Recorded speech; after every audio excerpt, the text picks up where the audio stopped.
ये सिर्फ ट्रेलर था, पिक्चर अभी बाकी है। 25, 26, 27, 28 कुछ बड़ा होने वाला है। क्या बात, क्या होगा? किसी ना किसी डैम के अंदर डैमेज होएगा, जिसके कारण हमारे पंजाब को बहुत भारी नुकसान उठाना पड़ेगा।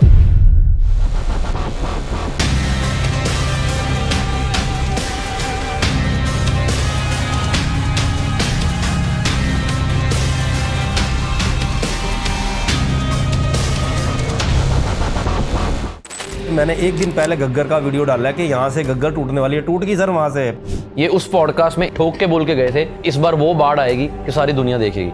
ਹੋਰ ਖੁਲਾਸਾ ਕਰ ਰਿਹਾ ਮੈਂ ਹੋਰ ਸਰਕਾਰ ਲਈ। ਐਤਕੀ ਵਾਰ ਬਰਸਾਤ ਬੜੀ ਜ਼ਬਰਦਸਤ ਹੈ। ਹਿਮਾਚਲ ਦੇ ਅੰਦਰੋਂ ਇੰਨਾ ਪਾਣੀ ਆਏਗਾ, ਇੰਨਾ ਪਾਣੀ आएगा ਐਤਕੀ ਵਾਰ।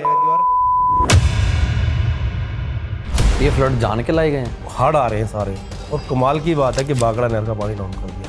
कमाल की बात है कि सरन फीडर नहर को बंद कर दिया गया। ये वो पंजाब है अनमोल जी, इसको क्या कि 2% हो तुम। पंजाब के अंदर वो भी जिनको खालिस्तानी कह के टारगेट किया गया। पर लेकिन आज ये वही लोग हैं जो पूरी दुनिया के अंदर कोई आपदा आती है, भूकंप आता है, सुनामी आते, कोई लड़ाई युद्ध छिड़ जाता है, सबसे पहला पंजाब है जो अपने लंगर की सेवा, दवाइयों की सेवा, मेडिसिन, पैसे, हर चीज़ लेकर उस कंट्री के अंदर पहुंच जाता है। अगर सेवा देखनी है एक बार मनजोत भाई के साथ चल के देखो, जो रियल के अंदर पहुंच रहे हैं। कपड़े लिपड़े हुए गंदे मेरे पास ऐसे ऐसे आते हैं और मेरे साथ वो कमरे में पीआर की बात कर रहे होते हैं कि यार अपना सिस्टम कि मैं चलूँ तगड़ा। एक दिन के अंदर मैंने 25 डेड बॉडी का रिकॉर्ड बना रखा नरवाने के अंदर।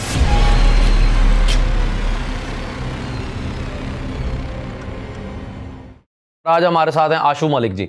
इनके साथ हमने पहले भी एक पॉडकास्ट किया था और आप यकीन मानो ये उस पॉडकास्ट में इसी कुर्सी पे बैठ के ठोक के बोल के गए थे कि इस बार वो बाढ़ आएगी कि सारी दुनिया देखेगी। ना ये कोई बाबा हैं, ना ये कोई चमत्कारी कोई बाबा हैं जो बताते हैं कि ये चीज़ होएगी, पर इनका एक्सपीरियंस ऐसा है कि मुझे इनकी वीडियो जो पंजाब के आज फ्लड्स आए हैं, जम्मू कश्मीर में भी बाढ़ आई है, पंजाब है और भी जगहों पे फ्लड्स आए हैं, ये भाई साहब ने हमारे पॉडकास्ट में 2 महीने पहले बोल दिया था कि हालात बहुत बुरे होंगे। और हमने उस पॉडकास्ट में बहुत ज़्यादा इस बात पे चर्चा की और सरकार को रिक्वेस्ट की, और इन्होंने सरकार को सिर्फ वीडियो में रिक्वेस्ट नहीं की, हाई कोर्ट तक इनका केस चल रहा है जिसमें ये लड़ रहे हैं कि जो हमारे पुल हैं, हमारी नदियां हैं, उनको कैसे पक्का किया जाए। तो आज चर्चा करेंगे आशु मलिक जी के साथ। तो स्वागत है आपका एके टॉक शो पे आशु मलिक जी। अस्सलाम वालेकुम, नमस्कार, सत श्री अकाल और सभी भाइयों को राम राम। सर आपने कहा था कि ये जो पॉडकास्ट हमने 2 महीने पहले किया था कि मैंने बता दिया था, तो अब मैं आपको एक चीज़ और कहने चाहता हूँ और ठोक के कह रहा हूँ अब की बार फिर। ये सिर्फ ट्रेलर था, पिक्चर अभी बाकी है। ये एक ट्रेलर था जो आपने हड़ देखा ना अभी पंजाब के अंदर, ही सिर्फ एक ट्रेलर है। मैं बात शुरू करने से पहले कुछ 2 बातें कहना चाहता हूँ। मैं सब जितने भी मेरे भाई हैं जो पूरी दुनिया के अंदर बैठे हैं, देश विदेश के अंदर, जो पंजाब से हरियाणा, दिल्ली, राजस्थान, जहाँ से मर्जी हों, चाहे पाकिस्तान से कहीं से भी हों, जो पूरी दुनिया के अंदर बाहर गए हुए हैं NRI, और जिन्होंने ये सेवा भेजी है ना भाई, मैं उनका सबका तहे दिल से शुक्रिया अदा कर रहा हूँ। मैं अपने लिए नहीं बोल रहा हूँ, अनमोल भाई जी के लिए भी और उन सब पंजाबी भाइयों की तरफ से और पूरे पंजाब की तरफ से हाथ जोड़ के तहे दिल से शुक्रिया अदा करता हूँ कि आपने भाई हक अदा कर दिया।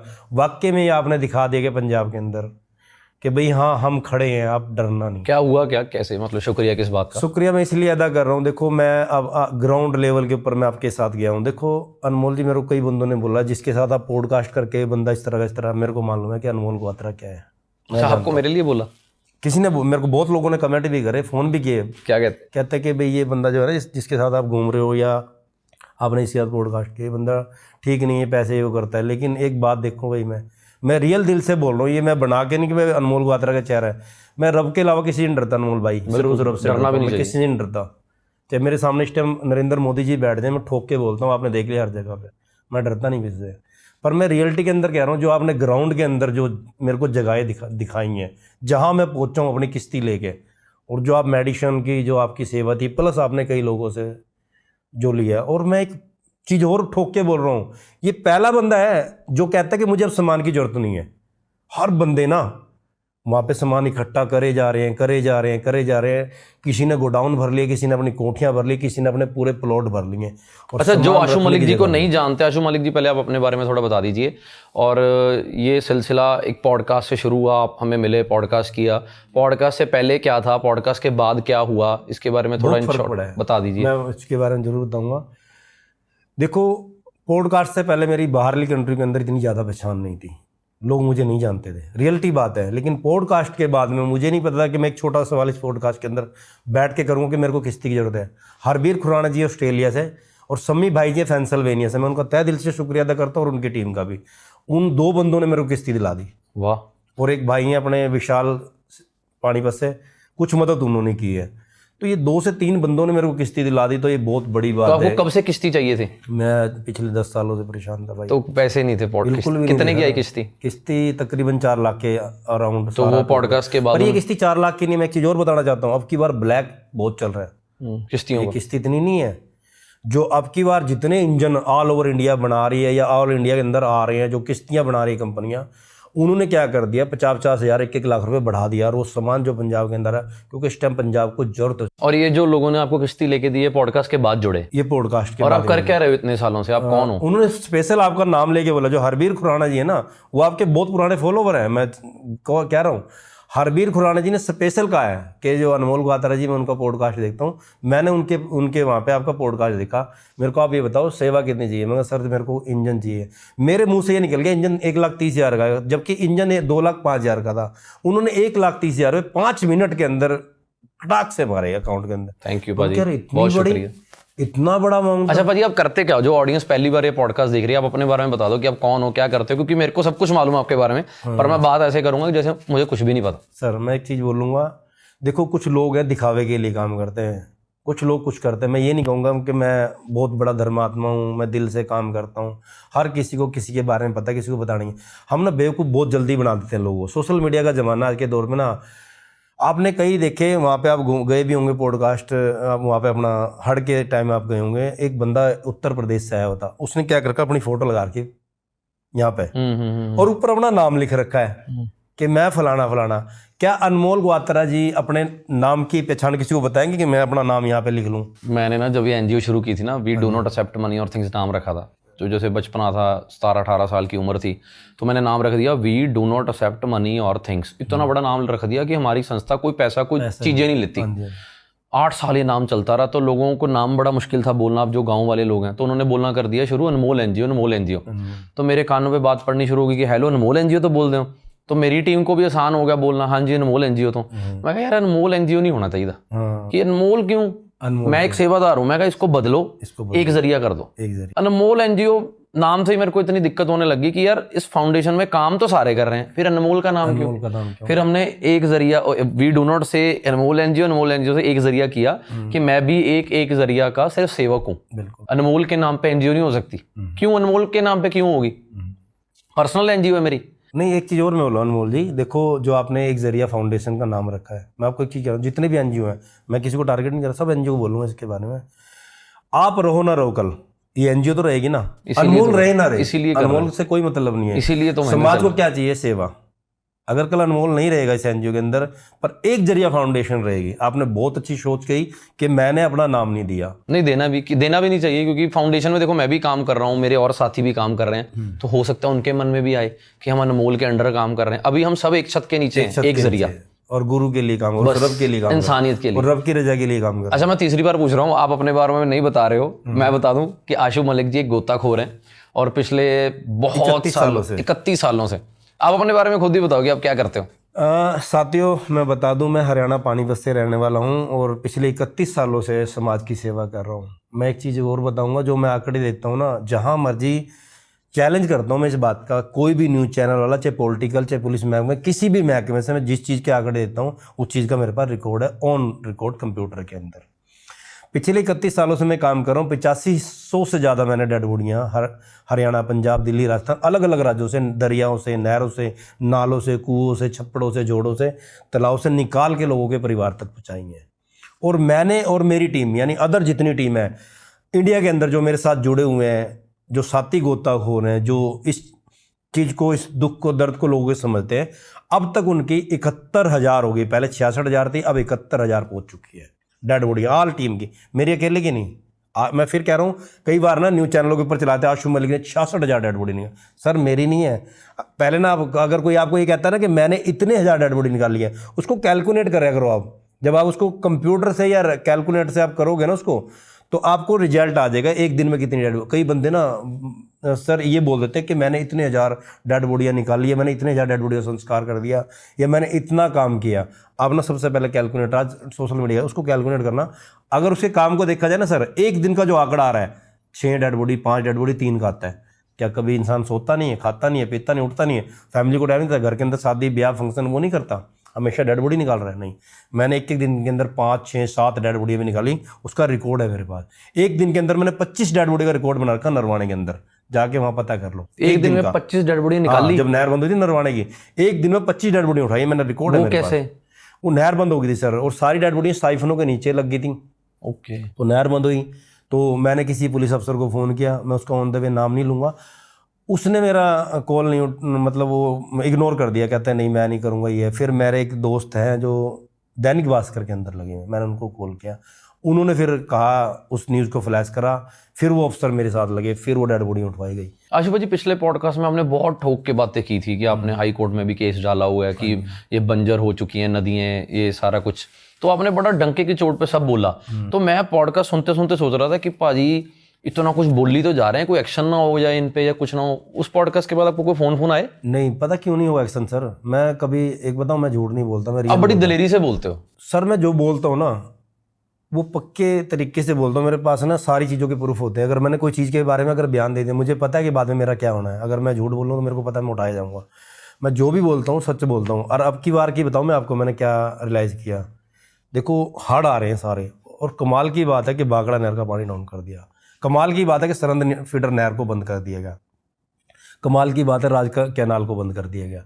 ऐसी बड़ी बड़ी कई नहरें जिनके अंदर पानी डाउन कर दिया, जबकि अगर चाहते तो ये फ्लड का पानी वहाँ डाइवर्ट किया जा सकता था। जगह थी, टाइम थी, सब चीज़। ये फ्लड जान के लाए गए हैं मेरे को लग रहा है। कैसे? मतलब ये फ्लड क्यों आया? एक बात बताओ, जब हमारे पास पता है कि फ्लड आ रहा है और इसकी इंटीमेशन अगर मैं भी दे रहा हूँ या अदरवाइज सरकारों के पास इसकी इंटीमेशन पहुंच भी रहे हैं, डैम खाली कर सकते थे ना।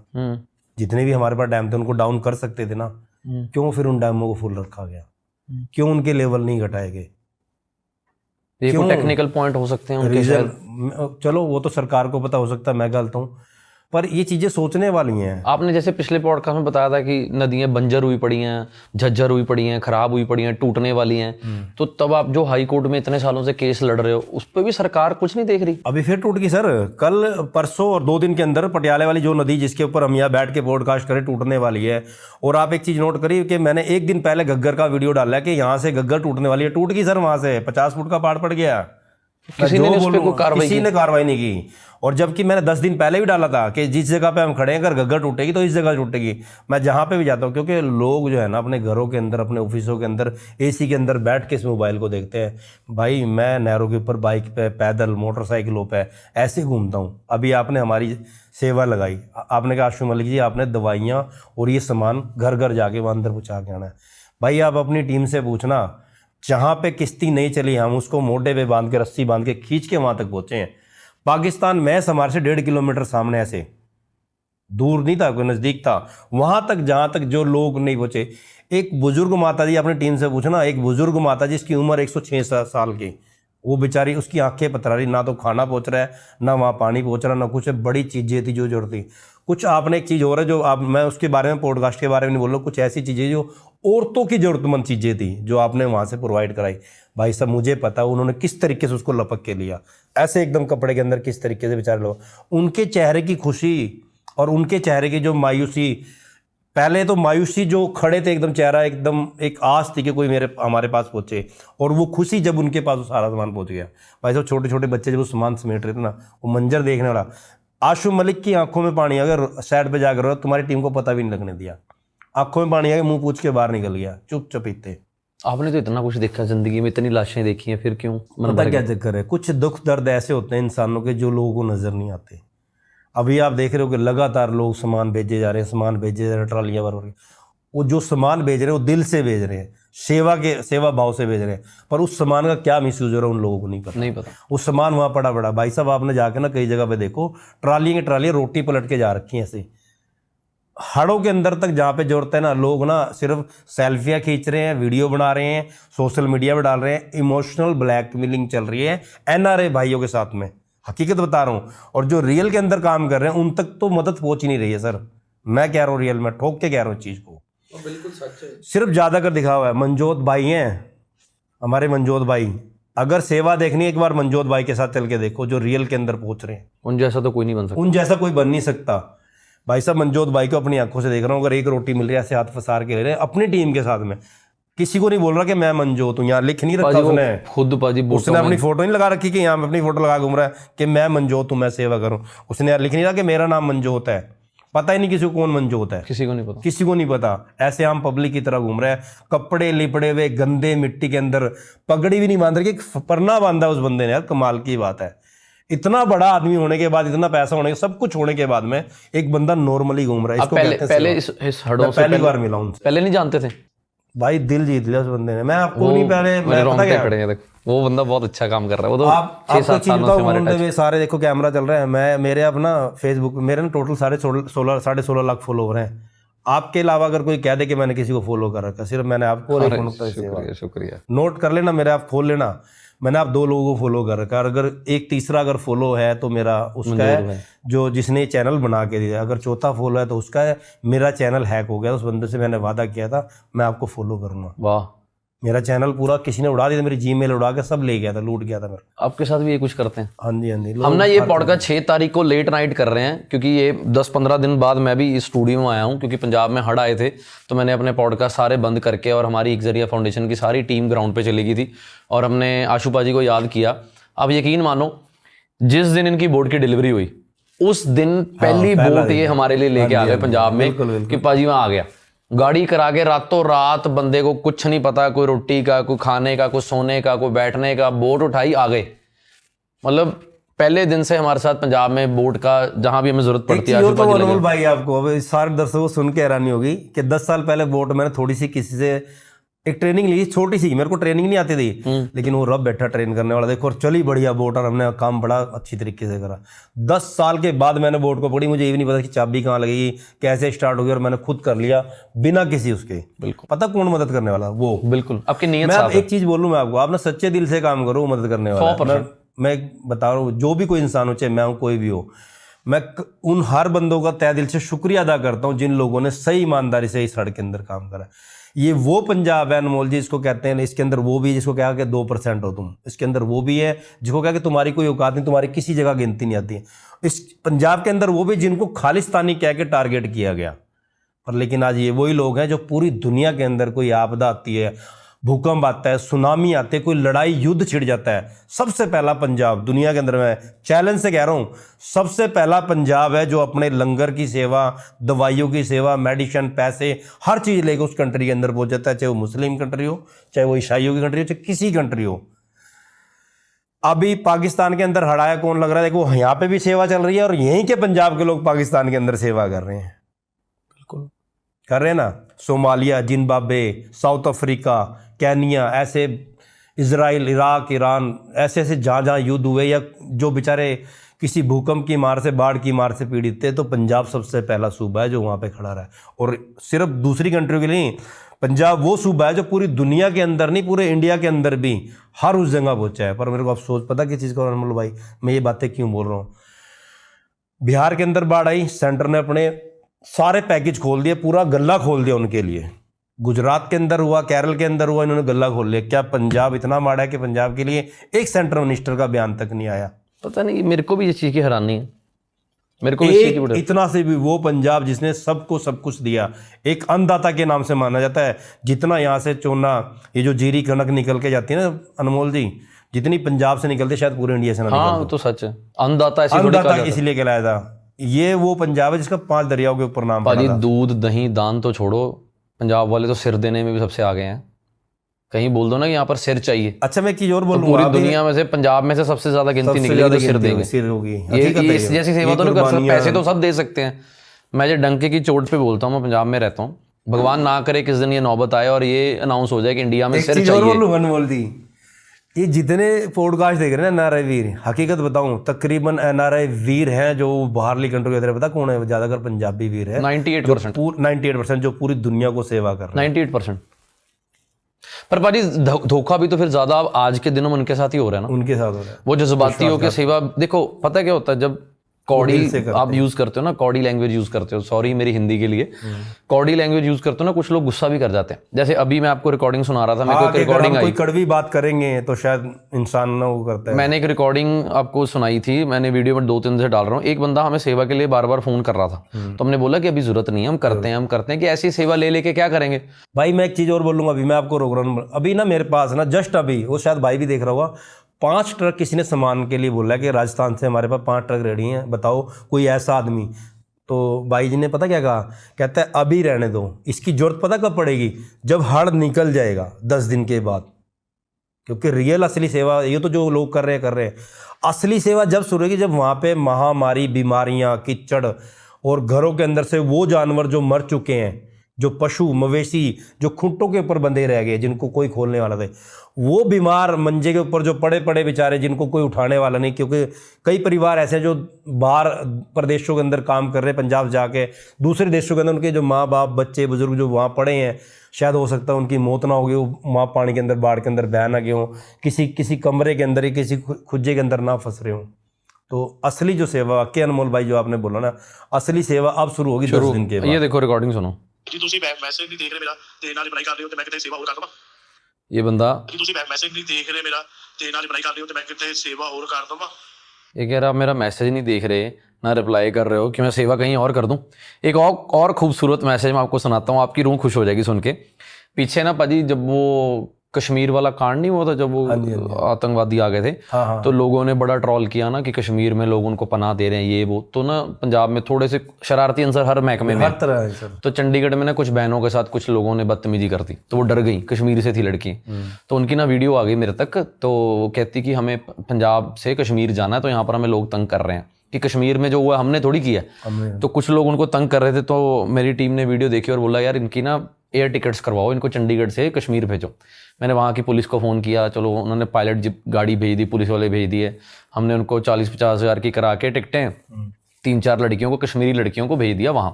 तो मैंने वीडियो डाल दी कि ये देखो ऐसे तंग मत करो, इनकी एयर टिकट्स हमने करवा के भेज दी। तो कुछ लोगों ने ना मुझे किया कि तू क्यों कर रहा है, वो मुस्लिम है, तू पंजाब यूँ क्यों कर रहा है। आज ये रिकॉर्डिंग सुनना। अस्सलाम वालेकुम अनमोल ब्रदर, मेरा नाम शिराज है और मैं बेसिकली ताल्लुक़ कश्मीर से रखती हूँ, लेकिन मैं चंडीगढ़ में रहती हूँ अभी, और मेरे मम्मा पापा अभी कश्मीर गए हुए हैं, तो मैं पंजाब नहीं ट्रैवल कर सकती। लेकिन मैंने कुछ सेविंग रखी थी अपनी, जो मेरे पास है 20 से 25 हज़ार रुपये, तो वो मेरी सेविंग है जो मैं अपने पंजाब के लिए देना चाहती हूँ। तो मेरे पास कोई सोर्स नहीं है, कोई ज़रिया नहीं है जिसके थ्रू मैं उनको दे सकूँ या वो आगे डोनेट या हेल्प कर पाएँ। तो मेरी आपसे दरख्वास्त होगी, रिक्वेस्ट होगी कि आप इस मैसेज का ज़रूर रिवर्ट दीजिए, और मैं वो मेरी कुछ सेविंग, जो भी मेरी छोटी मोटी सेविंग है 20 से 25 हज़ार, वो मैं आपको देना चाहती हूँ, ताकि आप उन पंजाब के लोगों के लिए मेरी तरफ से छोटा सा हेल्प कर सको। Thank you so much. जब भी ये मैसेज देखोगे आप मुझे रिवर्ट ज़रूर करिएगा।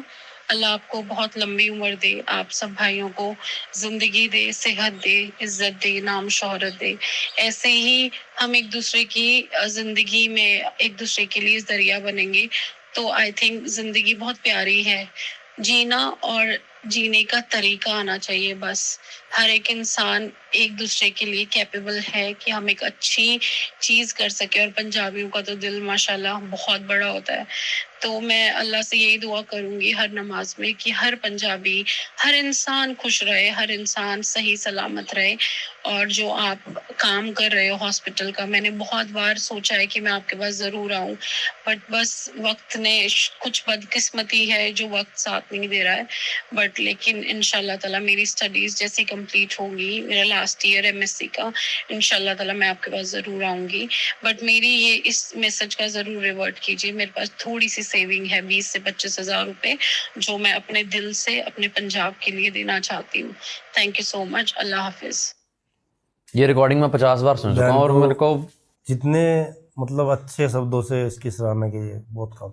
लहजा देखो बोलने का, बोलने की कितनी और इंसानियत की एग्जाम्पल देखो कि क्या इंसानियत है, क्या धर्मों से ऊपर, मजहबों से ऊपर, क्या वही है मतलब। ना, किसी ने कहा था अनमोल जी कि एक पत्थर ना अगर मंदिर में चला जाए ना तो भगवान बन जाता है, और हम लोग लगातार मंदिर मस्जिद गुरुद्वारों के अंदर चले गए लेकिन हम इंसान नहीं बन पाजी मैं गांव में जाके चलो बड़ी चीजें देख रहा हूँ, मेरे को अच्छी नहीं लग रही हो, धर्मों का रौला बहुत पड़ा है, चलो मीडिया पे जो मर्जी जाए, बोलना भी नहीं चाहिए। जो अंदर रख के ना वैर विरोध, वो मीडिया पे आके बोल रहा है कि हम सब एक है, सबसे अंदर तो कोड उसमें भरा हुआ उसके है अंदर तेर मेर का। हकीकत बात है। तो मैं तो अभी जा रहा हूँ ग्राउंड लेवल पे, पहले मेरे को कभी मौका मिला नहीं इतना अंदर जाने का, पर आज मौका मिल रहा है। पर भाजी हड़ क्यों आए हैं पंजाब में, ये बताओ। हाँ जी, हड़ क्यों मैं आए? उसके बारे में बात करना चाहता हूँ। देखो मैं एक चीज़ और कहना चाहूँगा, कई इलाके हैं जैसे हिमाचल प्रदेश है, अरुणाचल प्रदेश है और उत्तराखंड है, वहाँ पे ना विकास के नाम पे ना विनाश चल रहा है। वहाँ पे ना 4 लाइन बनने लग रहे हैं, पहाड़ों को काटा जा रहा है, टनलें बनने लग रही हैं, और जो सबसे बड़ा वहाँ पे जो चल रहा है सिस्टम, पेड़ की अवैध कटाई, जिसके लिए सुप्रीम कोर्ट ने स्पेशल अभी 2 से 4 दिन के अंदर फटकार लगाई है इस हड़ के ऊपर लेके। जो पंजाब के अंदर हड़ा है ना, ये बाढ़ आई है, इसके लिए सुप्रीम कोर्ट ने भी फटकार लगाई, इसीलिए कि जो अवैध कटाई जो पेड़ों की ज़्यादा हुई है ना अब की बार वहाँ पे, उससे बहुत प्रभावित हुआ है सिस्टम। जैसे कैसे? जैसे अवैध कटाई जो जितनी थी पहाड़ों की, पता क्या चक्कर है, बादल जो होता है ना गुरुत्वाकर्षण के साथ रुकता है, कहीं पे भी रुकता है तो उसको एक नमी वाली एक जगह चाहिए थी जहाँ पे वो खड़ा होता है।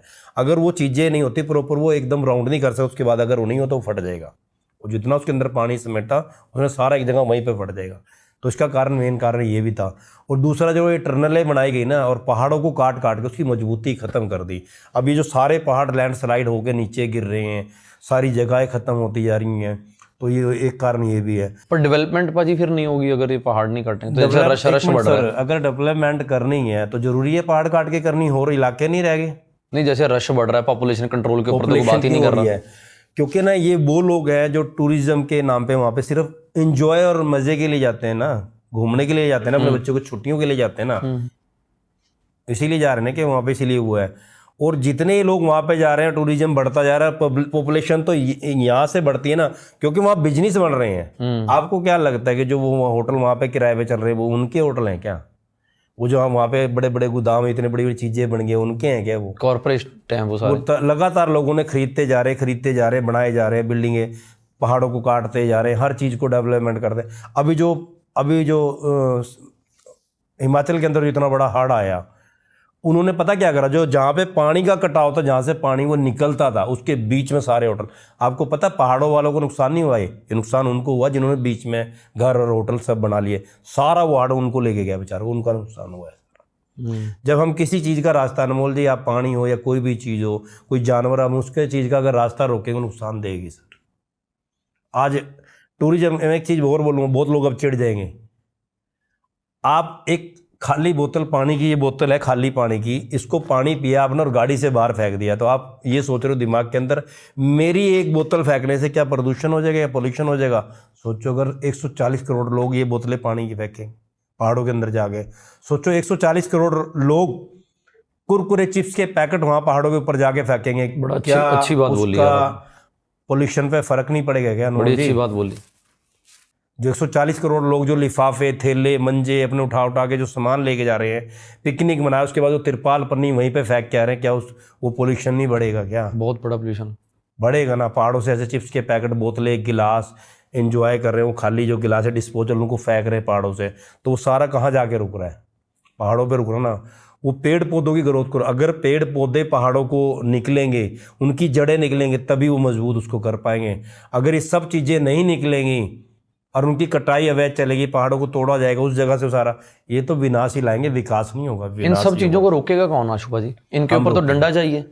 हाँ, जैसे हम बाहर वाली कंट्रीज में जाते हैं, हाँ जी, दुबई जैसी कंट्रीज में क्या है, वहां पर भी हो सकता है आज से पहले लोग ऐसे ही हों जैसे हम हैं इंडियंस, तो वहां पे तो डंडा किया ना सरकार ने किया। यहाँ पे डंडा करने वाला कोई, सरकार को स्टिक होना पड़ेगा। हाँ, स्टिक होना पड़ेगा सरकार को। अब मेरी बात सुनो, हम बाहर जाते हैं, बाहर क्यों नहीं बॉटल फेंकते बाहर कि फाइन लगेगा, जेल हो जाएगी। यहाँ पर ये करो, एमएलए से बात करो, ये करो, पुलिस वाले से पैसे दे दो, काम सर जाएगा। सर ये एक और सिस्टम है, आपने बहुत अच्छी करो बात वाली। अभी हम अपने बच्चे को कह रहे हैं कि हेलमेट पहन के हमारा बच्चा जाता है तो बढ़िया सेफ है, बाइक चला रहा है, और हमारे बच्चे ने हेलमेट नहीं पहना, ओए मेरा मुंडा है, इसको पकड़ना, मेरा लड़का ही है, इसको हाथ नहीं लगाना, पुलिस वालों को धमकी दे रहे हैं, इसका चलान मत कर दियो, मेरा बेटा है ये। अरे भाई, तेरे को अपने उसको पुलिस वाले को नहीं कहना, तेरे को अपने बच्चे को डांटना चाहिए। तू बिना हेलमेट के कैसे गया? तूने गलती कैसे की? तूने शराब पी के ड्राइव कैसे की? अपने बच्चे को जिन लोगों ने, हम खुद को अगर हम ठीक कर लेंगे ना तो हमें बाहर वालों कहने की जरूरत नहीं है। अच्छा आशुपा जी, आपको कैसे पता था 2 महीने पहले कि पंजाब में अब बहुत फ्लड्स बुरे हाल होने वाले सर हैं? मैंने क्या बोला, मैंने 4 साल के बाद फिर आपके साथ एक पॉडकास्ट करूंगा, 3 या 4 साल के 2028 के बाद फिर मैं आपको एक बहुत बड़ा खुलासा करूंगा। ये सिर्फ ट्रेलर है जो अभी आया है, ये ट्रेलर है। 27, 28 सॉरी 25, 26, 27, 28 का मेरे पास पूरा अलर्ट है कि किसी भी टाइम एक कुछ बड़ा होने वाला है। क्या बाजी, क्या होगा? मतलब या तो डैम टूटेगा कोई ना कोई, या तो डैम, फिर डंके की चोट पे कह रहा हूँ, या तो किसी ना किसी डैम के अंदर डैमेज होएगा, या कोई ना कोई ऐसा पानी का बड़ा तगड़ा सैलाब आएगा जिसके कारण हमारे पंजाब को बहुत भारी नुकसान उठाना पड़ेगा। और इसके साथ में इसका नुकसान खामियाजा अलग राज्यों को भी भुगतना पड़ेगा, और अलग देशों को, जिस तरह पाकिस्तान हो गया, राजस्थान हो गया, और इधर अपना हरियाणा हो गया, बहुत राज्यों को इसका खामियाजा ये भुगतना आपको कैसे पता? बस मैं इसके बारे में कोई खुलासा नहीं करूंगा, जब नेक्स्ट पॉडकास्ट के अंदर बैठेंगे तब मैं इसके बारे में बताऊंगा। पर मैं चाहता हूँ कि ये पॉडकास्ट हम कभी ना करें उसके बाद, क्योंकि हो सकता है हम भी बह जाएं। इसको रोका कैसे जा सकता है? मैं एक चीज़ बोलूँ, मैं कोई संत बाबा साधु नहीं हूँ। मैं अरदास करूँगा उस मालिक से, उस रब से, कि जो मैं बोलता हूँ वो झूठा हो जाए। मैं खुद उस रब की कसम अरदास करूँगा कि जो मैं यहाँ बोलता हूँ, जो मेरे को इन्फॉर्मेशन कहीं से मिलती है, वो इन्फॉर्मेशन झूठी हो जाए। नहीं, आपको ध्यान देवन करते हो कि एक जो मेरे को हर इंटेलेक्चुअल? तरीके से है जी। मेरे को ना पता, कोई आदमी ऐसे भी हैं जो बेचारे ध्यान करते हैं, गुरु हैं हमारे, उनसे मैं मिलता रहता हूँ, उन्होंने भी मेरे को ये बोल रखा है। कुछ हमारे फॉलोवर है जो मौसम की जानकारियाँ रखते हैं, तो वो रोक नहीं सकते इन चीजों को? वो कैसे रोक लेंगे सर? ये सब सरकारों के हाथ में है, ये सब सरकारों के ऊपर है। अगर पर सरकार ये जो चाहे तो रोक आप जिन संतों की बातें कर रहे हो, विद ड्यू रिस्पेक्ट, बहुत वीडियोस वायरल हो रही हैं कि फलाने संत ने कह दिया था कि 25 में बाढ़ आएगी, तो वो संत फिर रोक भी तो सकते हैं इस बाढ़ को, कि नहीं रोक सकते? देखो एक बात एटलीस्ट अनाउंस ही कर दें कि यहाँ बाढ़ आने वाली, वहां से लोग निकल अनमोल जाएं। जी, मैं आपसे एक सवाल करूंगा। अभी एक ट्रेन है जिसके अंदर आपको जाना है, और आप दिल्ली स्टेशन पे खड़े हो और आपने लुधियाने आना है, और मैं कह रहा हूँ कि अनमोल जी इस ट्रेन में मत जाओ, शायद आपका कोई नुकसान हो सकता है, ये ट्रेन मंजिल में पहुंची, आपने मेरे को इग्नोर कर दोगे। कहना पागल है तू? मेरा वहाँ मेरी पूरी टीम है, वहाँ पे मेरा पूरा एक साम्राज्य है जिसको मैं चला रहा हूँ। मैंने जाना है और मैं नेक नीयत से जा रहा हूँ, अच्छे काम के लिए जा रहा हूँ, मेरा कौन क्या कर लेगा? और वो बंदा है, उसको दिल में कुछ आभास हो रहा है, खतरे की घंटी बज रही है, कुछ आभास, और वो आपको समझाने की कोशिश कर रहा है, आप उसको मूर्ख बताओगे, और वो जाके आगे जाके ट्रेन हादसा हो जाता है। चलो उसमें आपकी जान ही बच जाती है, फिर आप रियलाइज करोगे यार फलाने बंदे ने बोला था। नहीं, इसका कोई फैक्ट भी हो ना, ये तो कई बार तुक्का भी हो जाता है कि चलो बंदा कह देता है कि आप जैसे बहुते चलो लोग हैं पंजाब में, थोड़ा मैं अंधविश्वास में नहीं मानता, बड़े लोग हैं, कोई ना कोई तुक्का मार देते हैं कि चलो 26 में ऐसा होगा। क्या होता है जब हम 20 तुक्के मारते हैं ना, तो 2-4 जो लग जाते हैं ना, वो वायरल होते हैं। बिल्कुल वायरल होते हैं, जो 16 नहीं लगते। अब जैसे कोई बाबा है, क्योंकि मैं कोई वो भी नहीं हूँ जो कहते हैं नास्तिक, मैं आस्तिक बंदा हूँ, भगवान में मानने वाला हूँ, पर नास्तिक बंदे तो सीधा ही चैलेंज करते हैं कि अगर ऐसा कुछ है तो हमें 4 चैलेंज दो। ये रिसेंटली 2-4 दिनों वाले चारों अगर हो जाएं तो सारी जिंदगी हम आपके कदमों में। अच्छा एक बात बताओ अनमोल जी, मैं इसी के ऊपर जवाब दूंगा। आप ग्राउंड लेवल के ऊपर गए हो, लोग ना वहाँ बनों के ऊपर बैठे हैं, माल लेके, सामान लेके, राशन लेके, और कुछ गिरोह ऐसे भी है जो सामान इकट्ठा कर करके लेके जा रहे हैं। लेकिन आपको जाके वहां जाके पता लगा ना कि रियल जरूरत क्या है। बिल्कुल, अंदर जाने के बाद 100%। हम लोग ना नहरों के ऊपर, दरियाओं के ऊपर, डैमों के अंदर घूमते हैं, हम लोग बाइकों पे पैदल घूमते हैं, हमें पता है कहाँ से क्या चीज कमजोर है। नहीं, आपकी नॉलेज को सलाम है। दूसरे पॉडकास्ट का मकसद इसीलिए कि आपको नॉलेज बहुत है, आप ग्राउंड पे बहुत हो। पर अगर हम दूसरी तरफ जाएं कि कोई ध्यान हो गया, कोई वो, उस पे नहीं एतबार देखो ध्यान दून कुछ नहीं है। वैसे तो मेरे साथ सभी तरह के लोग जुड़े अभी ना, इसी जो पॉडकास्ट ना, आपको एक चीज मैं बता दूं, शायद आपको इस बात का पता नहीं, पता जो हमने पिछली बार बोला, इसके मीम और रीलें बनी है जो मेरे ख्याल शायद 200 मिलियन भी पार कर चुके होंगे लोगों ने, जो डाल ली है, अलग अलग लोग डाल रहे हैं। ये जो हमने बोला था कि तैयार हो जाओ अब की बार इतनी बड़ी वो आने वाली है, ये मीम नहीं है, सीरियसली लिया लोगों ने। किस बंदे को कैसे पहले पता था? तो इसके ऊपर लोगों ने फोटो तो अपनी लगाई है, आवाज हमारी उठाई है, या किसी ने सीधा डायरेक्ट वीडियो डाल दिया आपका और मेरा। वो पता कितने लोगों ने डाला? 100 तो मेरे पास पड़े हैं वो रिले, 100 रिले मेरे पास पड़ी हैं, जो मेरे ख्याल शायद 200 और मेरे को लगता है कि आशु मलिक जी ने कोई अंतर ध्यान करके नहीं बताया था, उनका एक्सपीरियंस, आप काम करते हो। बोल रहा हूँ मैं, क्योंकि मैं पर्सनली ये चीजों में यकीन नहीं करता। हो सकता है कुछ लोग मेरी बात का बुरा मान जाएं, क्योंकि हर बंदा किसी ना किसी संप्रदाय के साथ जुड़ा है, किसी ना किसी बाबा जी के साथ जुड़ा है, किसी ना किसी आयुर्वेद रिस्पेक्ट, सारे गुरु जुड़े हैं, मैं भी जुड़ा हूँ। पर मेरे ये चीज नहीं हजम होती कि कोई बंदा ये बता दे कि इस चीज में ये होने वाला है विदाउट एनी फैक्चुअल नॉलेज। मैं बता तो, जैसे हम एक एनजीओ चला रहे हैं, मेरा 10 सालों का मेडिकल एक्सपीरियंस है, मैं उस एक्सपीरियंस के हिसाब से आपको कुछ बता सकता हूं। आप नहरों में से बॉडीज निकालते हो, आप बोलोगे कि हाँ जी अनमोल जी हड़ों के हालात माड़े, मैं मानूंगा। हाँ जी, हाँ जी। पर अगर आप कभी नहर पे नहीं गए और कमरे में बैठ के ध्यान लगा के आप बता दोगे कि वो काम, वो नहीं मैं मानता। मैं खुद नहीं मानूंगा इस चीज को। बस ये तो मेरे पास भी आते हैं, लोग कहते हैं कि देखो हमारे फलाने बाबा जी ने बताया कि डेड बॉडी यहाँ पे पड़ी है, और मैंने वहाँ गोता मारा, नहीं मिली। अभी मैं आपको रिसेंटली एक पानीपत का केस बता रहा हूँ। एक बहुत बड़े जो हरियाणा के माने जाने अमीर है, रिच फैमिलीज है, उनकी माता जी सुसाइड कर गई नहर के अंदर। नहर के अंदर सुसाइड कर गई। उन्होंने बहुत सारे गोताखोर बुलाए, उन्होंने 4.5 लाख की टीम बाहर से बुलाई, सब कुछ कर लिया। तो उन्होंने क्या काम करा, एक साधु था जिसको उन्होंने करोड़ों रुपए दान कर रखे थे, एक बाबा जी थे, बहुत बड़े बाबा जी। तो वो कह रहे हैं कि तुम्हारी माता जी जिंदा है और फलाने शहर के अंदर, हरिद्वार के अंदर माला जप रही है, जाओ उनको ले आओ। वो हरिद्वार के निकल गए, और मेरे पास उन्हीं के किसी फैमिली मेंबर का फोन आया कि हमारी माता जी नहर में गिर गई, आपको ढूंढ के देनी है। मैं बाइक लेके नहर में निकल गया, मेरे को जाके रोहतक के अंदर वो डेड बॉडी मिल गई, और वो बंदे हरिद्वार के अंदर ढूंढ रहे हैं। जिस बाबा ने करोड़ों रुपए दान लिया था, वो कह रहा जिंदा बैठी है हरिद्वार में, माला जप रही है, फलानी जगह जाओ, उनको पकड़ो और घर ले आओ, और मैं उसकी डेड बॉडी लेके खड़ा हूँ। वो बेवकूफ़ बनाते हैं। तो इस तरह के तो फैक्ट मेरे साथ एक्चुअली बहुत बार हुए हैं। ये भी इन लोगों का ना कोई इलाज नहीं है। मेरे साथ भी लोग ऐसे जुड़े हुए हैं, मेरे साथ उठते बैठते भी हैं, बहुत बहस होती है मेरी, पर उनको ना मैं नास्तिक दिखने लग जाता हूँ। मैं नास्तिक नहीं हूँ, मैं भगवान में मानता हूँ यार, मानने वाले। मेरे अंदर दिल है, इंसानियत अनमोल जी, है। अगर तुम सच बोलोगे, अगर सच्चाई के बारे में पूछोगे तो वो तो आपको नास्तिक बताएगा। आप उनके सामने सच पूछ रहे हो। क्या लगता है आपको कि ये जो लोग हैं, मैं हर धर्म के बारे में बोलूंगा अब, क्या लगता है कि भाई ये जो ढोंग करते हैं कि माता आ गई, पीर आ गया, क्या माता पीर इतनी वेली है कि वो इतने, मतलब जो हमारे गुरु हैं या हमारे भगवान हैं, वो इतने मतलब वो है कि किसी के भी अंदर आ जाएंगे अचानक, ओ यार किसी के सर्वे के अंदर। आशुभा जी, हमारे धर्म के अंदर बता रहा हूँ मैं, छोड़ो सारी, मैं अपने धर्म की बात कर रहा हूँ। हमारा जो पीर है, पैगंबर है, कोई वली ओलिया साहबा इकराम है, वो इतने वेले हैं कि किसी के शरीर के अंदर जाके पर वो शरीर जिसने कभी मुंह ना धोया, बुरुश ना करा हो, लैट्रिन बाथरूम सही तरीके से, उसके शरीर के अंदर प्रवेश करेंगे वो आशुभा जी। पवित्र आत्मा। यहाँ पर पंजाब में ना, पंजाब में नहीं, चलो पूरी दुनिया में ही है, मेरे मुंह में पंजाब ही निकलता है, पूरे इंडिया में ना जिन बच्चों के मुंह पे दाढ़ी भी नहीं आई ना, वो भी बाबा बने हुए, बाबा बने हुए हैं। मजाक है। एक बात सुनो मैं, और ये सबसे बड़ा रीजन पता क्या है? अनपढ़ता धर्म को धंधा बना लिया। मैं तो एक बात सीधा बोल रहा हूँ, धर्म को शरेआम धंधा बना हुआ है लिया ये। सीधा। आशुभा जी, आपका और मेरा नुकसान नहीं है, मैं इस चीज से निकल चुका हूँ और मैं सुखी हूँ, और मैं कैमरे पे बिना देखे बता रहा हूँ कि मैं इनको बताना नहीं चाहता, मैं इनको बदलना भी नहीं चाहता। हाँ जी, हाँ जी। हमारे को लोग प्यार करते हैं, अगर हमारे विचार में कोई फैक्चुअल चीजें, कोई तसल्ली मिलेगी तो बदल जाएंगे।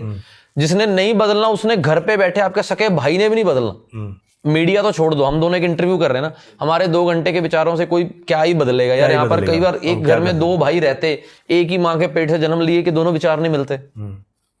तो ये एक्सपीरियंस है। जैसे जैसे आप भगवान के नजदीक जाते जाओगे ना, आप पखंडवाद के दूर चले जाओगे। बिल्कुल। ये जो चीजें हैं जी, देखो ये सारी ना PR है। मेरे पास ऐसे ऐसे बाबा जी आते हैं, अगर आशुभा जी मैं आपको जो दिखा दूं ना, मतलब लोग उनको मिलने के लिए तरसते हैं, उनके पाँव में पड़ते हैं। 70-70 साल की बीबी हैं, और मेरे साथ वो कमरे में PR की बात कर रहे होते हैं कि यार अपना सिस्टम कि मैं चलूँ तगड़ा। हाँ बिल्कुल, ये आपने बिल्कुल फैक्ट और सच्चाई बोली है। मेरे पास मैं प्रूफ हूँ, चाहे वो मेरे देख लें पॉडकास्ट। हाँ जी, हाँ जी। तगड़े बाबे जो लोगों को बताते हैं कि तेरे साथ ये होने वाला है, तेरे साथ ये होने वाला है, वो मेरे कमरे में बैठ के पूछते हैं कि यार किवें चली। अच्छा, मेरा सवाल है आपसे, जैसे आपके कितने टीवी चैनल हैं वो जो आप चला रहे हो सारे, आप क्या किसी की एडवर्टाइजिंग चलाते? ना, जिंदगी में नहीं चलाई। ये रियलिटी है, जिंदगी में नहीं चलाई।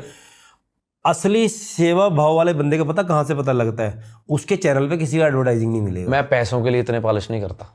अगर मैं करता मेरे पास ना अनमोल भाई जी, मेरा खुद का इंस्टाग्राम, फेसबुक, यूट्यूब सारा चेक कर लो, मेरे पास ना प्रमोशनों के आते हैं, हर किसी के पास, सबके पास आते हैं।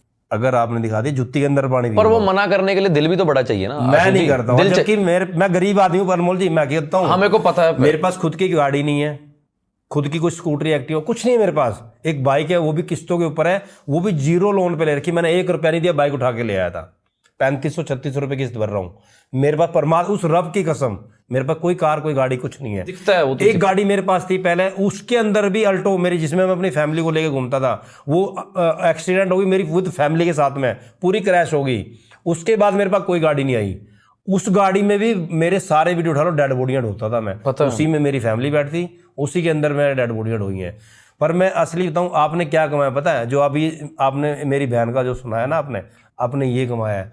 और अनमोल जी, जो आपने यहाँ किया ना, उसका यहाँ नहीं, आपने अपनी आखिरत बना ली। वो रब जिसको आप भगवान, ईश्वर, अल्लाह, वाहेगुरु जिस रूप के अंदर भी मानते हो, वो कहता है मेरे पास 2 दुनिया है। एक दुनिया वो है जो आपने दुनिया के अंदर दिखाना है, मैं तुम्हें वहाँ मौज दूंगा, ऐश दूंगा, हर चीज़ दूंगा। अगर आपने उस मौज ऐश को सिर्फ अपने लिए सीमित रखा और दुनिया के लिए नहीं रखा, किसी की हेल्प या मदद नहीं करी, कहता मैं तेरा यहीं से खाता, ब्लॉक कर दूंगा, तू यहीं तक है। लेकिन एक दुनिया मेरे पास और भी है, जिसको मैं स्वर्ग और नरक कहता हूँ।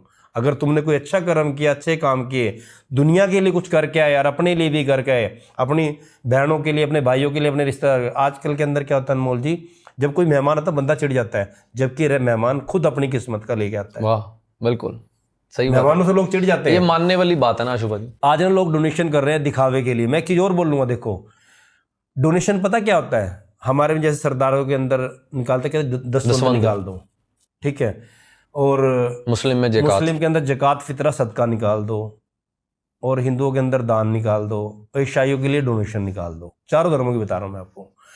ये सबसे पहले कहाँ लगती है पता है आपको? अगर आपके घर के अंदर आप अमीर और आपकी बहन गरीब है तो सबसे पहले उसका हक बनता है उसको। वाह वाह, सबसे पहला हक उसका है 100%। अगर आपकी कोई रिश्तेदार या कोई और सगा संबंधी या आपका भाई या कोई भी है, अगर आप ऐश की रोटी खा रहे हो ना, हमारे नबी ने क्या सिखाया, अगर तुम ऐश की रोटी खा रहे हो और तुम्हारा भाई गरीबी के अंदर जी रहे तो लानत है तुम्हारे ऊपर। वाह, बिल्कुल सही सबसे बात है। जरूरी है कि हम उसके लिए करें जो बेचारा कमजोर है, बहुत चाहे अच्छी वो बात है। हमारा माली है, हमारा कपड़े प्रेस करने वाला है, हमारा ड्राइवर है, या हमारे आस पड़ोस का टीम मेंबर है। अगर हमें लगता है कि आज मेरी टीम का मेंबर कमजोर है, उसकी बहन की शादी नहीं हो रही, वो शिक्षा नहीं कर पा रहा, अपने बच्चों की पढ़ाई नहीं कर पा रहा, अगर हमने उसकी मदद नहीं की तो हमने किसी की मदद नहीं की। सही बात है। तो डोनेशन जो भी है, मैं सबसे पहले घर से शुरू होती है। दर्शक हैं पॉडकास्ट जो ये देख रहे हैं, सबसे पहले अपने परिवार, अपनी फैमिली से उनको कराओ। अगर उनमें नहीं तो मैं वो सारे रिच हैं, उसके बाद फिर अपने गांव, अपने पिंड, अपने शहर के अंदर देखो कोई ऐसा दोस्त जिसने तुम्हारी कभी भले टाइम के अंदर मदद करो, आज वो बुरे वक्त के अंदर हो, उसकी मदद करो। उसके बाद फिर समाज की मदद करना शुरू करो। मंदिर, मस्जिद, गुरुद्वारे, गिरजाघर ये भरे पड़े, इनको दान की जरूरत नहीं है, बहुत पैसा है इनके पास। हमारे देश को पखंडवाद ने खा लिया। आज ना पूरे हिंदुस्तान के अंदर इतनी जमीनें इंसानों के नहीं जितने डेरे बन चुके हैं। 100%। जितने संत साधु ये लोग अपने पीर बना के, नकली पीर बना के, ये बना के वो बना के जो बैठ गए सिर्फ धंधा करने के लिए, हकीकत है, और लोग इन्हें डोनेशन कर रहे हैं। आशुपा जी, इस देश में ना लोगों को बेवकूफ बनाना आसान है, ये बताना मुश्किल है कि तुम बेवकूफ बन रहे हो। बेवकूफ याद रखना। हकीकत है, समझा नहीं सकते हम किसी को। आप आज शुरू कर लो ना बेवकूफ बनाना, हाँ। मैं आपको सारे तरीके देता हूँ। बिल्कुल। अगर ना बने तो मैं आपकी जुत्ती में पानी पी जाऊँ। हकीकत है ये बात, और सच बोल रहे हो। मेरे को मेरी जिंदगी 100 जिंदगी मेरी कम है इनको समझाने के लिए कि आप बेवकूफ बन रहे हैं। वो पता क्या बोलेंगे? एक चीज और, मैं आपने पिछले पॉडकास्ट के अंदर बोली थी कि जरूरतें इतनी हैं और जरूरत पूरी करने वाले इतने हैं, और मैंने ये आज रियल के अंदर देख लिया। उस जगह पे जहाँ अजनाले चले जाओ, चाहे आप अभी हरी के पातन जो नीचे जितने एरिया वहाँ आप काम करके आए हो, या डेरा बाबा नानक काम करके आए हो, हकीकत है कि सामान अब इतना पड़ा है और उसको आगे देने वाला कोई नहीं है। आशुपा जी, इतना सामान है और जरूरतमंद इतने हैं सिर्फ, और उनको लेने वाला कोई नहीं है। रौला पता क्या हो गया आशुपा जी? इस बार हड़ों में क्या हो गया, सोशल मीडिया का दौर था बहुत पीक पे।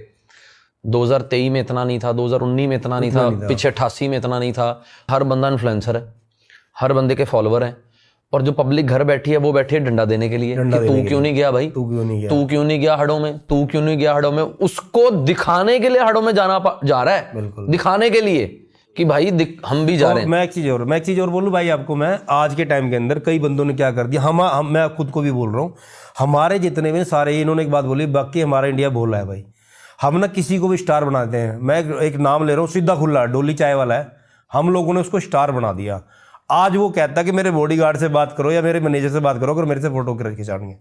फोटो के पैसे लगा दिए उस बंदे ने, और उसने बताओ कितने। आज भाई ये चीजें कभी ठीक नहीं होंगी, आपको पता है? हमारा जो देश वाकई में बोल रहा है, हम ना किसी को भी स्टार बना देते हैं और फिर उसके बाद मिलने के लिए उससे अनपढ़ता बॉडीगार्ड से। और मैं एक बताऊं अनमोल भाई जी की ना, मैं तारीफ नहीं कर, रियल बता रहा हूँ। आज के टाइम के जितने भी सोशल मीडिया के ऊपर लोग घूम रहे हैं, मैं एक बात कहना चाह रहा हूँ अनमोल भाई, जो तुम्हें भी नहीं पता जो मैं बोलने जा रहा हूँ। आज के टाइम पे जितने भी सोशल मीडिया के जो नवे जो यूट्यूबर उठे हैं, इंस्टाग्राम के जो ये नए कीड़े उठे ना, 4 दिन इंस्टाग्राम चलाने, 1 लाख फॉलोअर होने के बाद उनके साथ 4 बॉडीगार्ड खड़े होते हैं। भाई को इतना साल हो गए, एक बॉडीगार्ड आज तक नहीं रखा। क्या खुद देख रहा हूँ, क्या करना बॉडीगार्ड, क्या करना? क्योंकि ना उसको बॉडीगार्ड की जरूरत नहीं है, जो दिल से सेवा कर रहा है। कौन मारेगा इनको, ये बताओ? बिल्कुल, क्योंकि हजारों दुआएं इनके साथ में।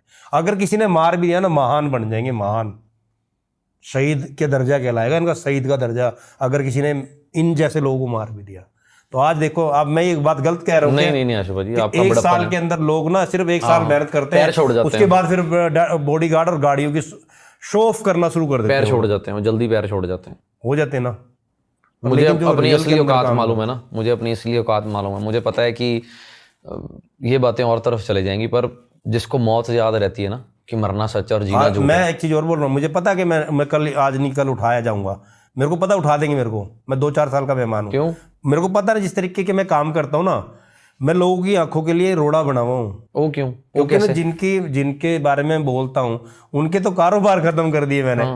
अच्छा एक बात बताओ बाबू जी, आप किसी के लिए कोई अच्छा कर्म करोगे, आपने एक मेडिसिन का मुद्दा उठा रखा है, हाँ, आप कहते हो ये मेडिसिन 2 रुपए की है, 1 रुपए की है, छोड़ेंगे आपको? बहुत बड़ा मुद्दा ये भी। छोड़ेंगे पर आपको? आशु भाजी, बस ये है कि आप उनके अडिक्के नहीं चढ़ रहे हो। मौत के डर से मैं चुप नहीं हो सकता। तो मेरा भी वही हाल है भाई, पर आप हमें पता है कि हमारे जैसे लोग उठाए जाएंगे, आज नहीं तो कल उठा दिए जाएंगे, हमारा नाम निशान, हमारा अस्तित्व खत्म हो जाएगा।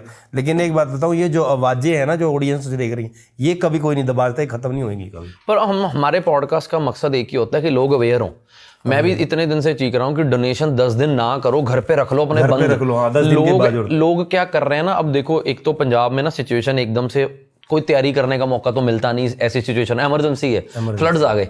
अब मेरी जैसी संस्था ने कभी फ्लड्स में काम नहीं किया, तो हमें मालूम नहीं है कि बोट्स चाहिए, रेस्क्यू कैसे करना है, कैसे जाना है, क्योंकि हमारा तो हॉस्पिटल का काम है और हमारी संस्था तो 365 दिन काम कर रही है, एक कल इमरजेंसी के लिए तो है नहीं। अब एकदम से फ्लड्स आ गए, कोई नॉलेज नहीं है, तो पंजाब में रीलें वायरल होनी शुरू होगी कि पंजाब सबके साथ खड़ता है, पंजाब के साथ कोई नहीं खड़ा, पंजाब सबके साथ खड़ता है। मैंने भी करा है, देखो मैं झूठ नहीं बोलूं, मैंने भी डाली शुरू में, मैंने पर तो पहले दिन वो रील इतनी दिल पे लग गई लोगों के, आशु जी, उस आवाज ने, उस रील ने पूरे दुनिया को हिला के रख दिया कि हरियाणा से रो रो के लोग आ रहे हैं, रो रो के, कि हरियाणा बोल रहा है कि पंजाब हमारा बड़ा भाई है, पंजाब रोता अच्छा नहीं लगता। अच्छा अभी आपने मुसलमान के बारे में बोला था, देखो एक मदरसा है नारायणगढ़ के अंदर, एक मदरसा नारायण के अंदर के भाई साहब 10-12 ट्रक उन लोगों ने बेचारों ने ऐसा मेवात सारे आशुपा जी सारे मेवात। मैं एक चीज बोलूंगा, देखो पंजाब के लिए आज हिंदू मुस्लिम सिख ईसाई जितने भी धर्म सब खड़े हैं वहां पे। यार आशुपा जी रिकॉर्डिंग है, सुना दी आपको यार, ये रिकॉर्डिंग पता क्यों सुनाई है?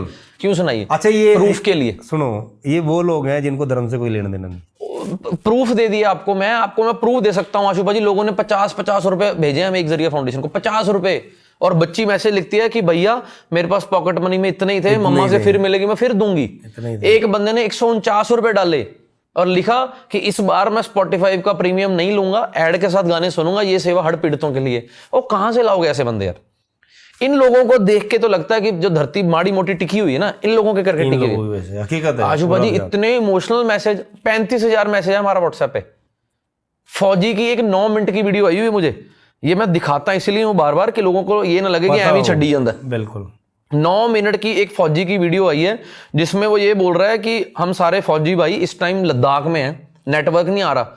9 मिनट की उसने वीडियो भेजी और वो ये बोल रहा है कि अनमोल भाजी सेवा करनी है सारे सभी ने मिलके, और करनी है आपको ही है, और किसी पे तबार नहीं है।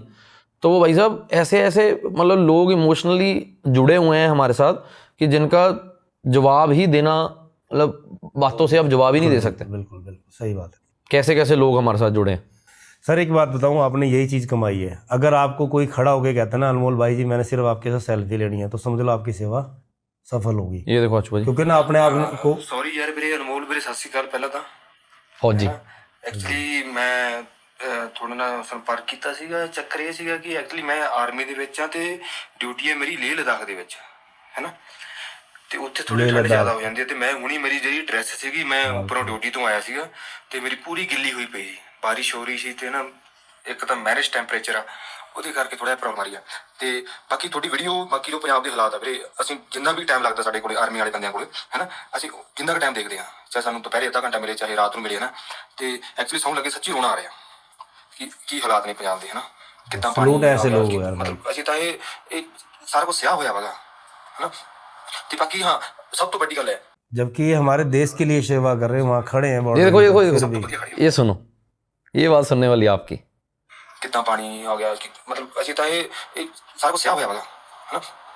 ਤੇ ਬਾਕੀ ਹਾਂ ਸਭ ਤੋਂ ਵੱਡੀ ਗੱਲ ਹੈ ਕਿ ਪੰਜਾਬ ਦੇ ਨਾਲ ਜਿੰਨੇ ਵੀ ਆਪਣੇ ਮੁਸਲਿਮ ਭਾਈਚਾਰਾ ਸਭ ਤੋਂ ਵਧੀਆ ਖੜੇ ਆ, ਪਹਿਲਾਂ ਖੜੇ ਨੇ ਤੇ ਮੋਢੇ ਨਾਲ ਮੋਢਾ ਲਾ ਕੇ ਹਜੇ ਵੀ ਖੜੇ ਨੇ।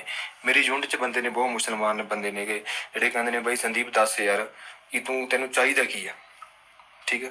ਤੇ ਬਾਕੀ ਯਾਰ ਐਕਚੁਅਲੀ ਮੈਂ ਸਿੱਧੀ ਗੱਲ ਦੱਸਾਂ ਅਨਮੋਲ ਵੀਰੇ, ਤੇਰੇ ਤੇ ਵਿਸ਼ਵਾਸ ਆ ਮੈਨੂੰ, ਪਹਿਲਾਂ ਤੇਰੇ ਨਾਲ जुड़े हुए हैं। ये कमाया आपने भाई। और फौजी बंदा यार लद्दाख में बैठा पंजाब के बारे में सोच रहा है, और उसकी पलटन में मुसलमान बंदे बोल रहे हैं भाई बता भाजी ये पता नहीं हिंदू मुस्लिम सिख ईसाई वाला कंसेप्ट कहाँ से आ गया। मैं एक बात बोलूं, अच्छे वाले दिन इंसान पैदा हुए। एक बात बोलूं सर, मैं जिस दिन हमारे देश से ये धर्म वाली जो टॉपिक ये निकल गई ना हमारा देश ना, एक बात बताओ, जो देश हमारे से पहले बहुत नीचे होते थे, उनकी करेंसी बड़ी डाउन थी, आज वो हमारे से बहुत ऊपर चले गए। पता हमारे को किसने खा लिया?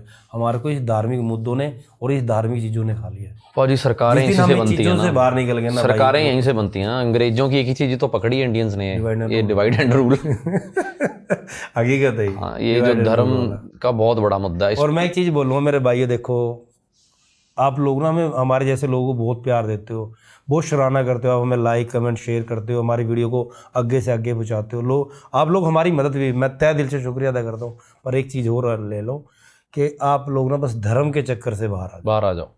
हकीकत है हमारा देश दुनिया का सबसे बड़ा हाँ देखो, हमारा देश पूरी दुनिया के अंदर पॉपुलेशन के अंदर कई चीज़ों के अंदर नंबर 1 पे है, सबसे ज़्यादा यहाँ पे वो है, लेकिन फिर भी सिर्फ हम इस चक्रव्यूह के अंदर फंसे हुए। अच्छा आशु भाई, ये तो बताओ कि अब ये जो आप बता रहे हो कि आगे और बड़ी फिल्म देखने को मिलेगी, अब तो ट्रेलर, इसको रोका कैसे जाएगा? आम लोग क्या करें?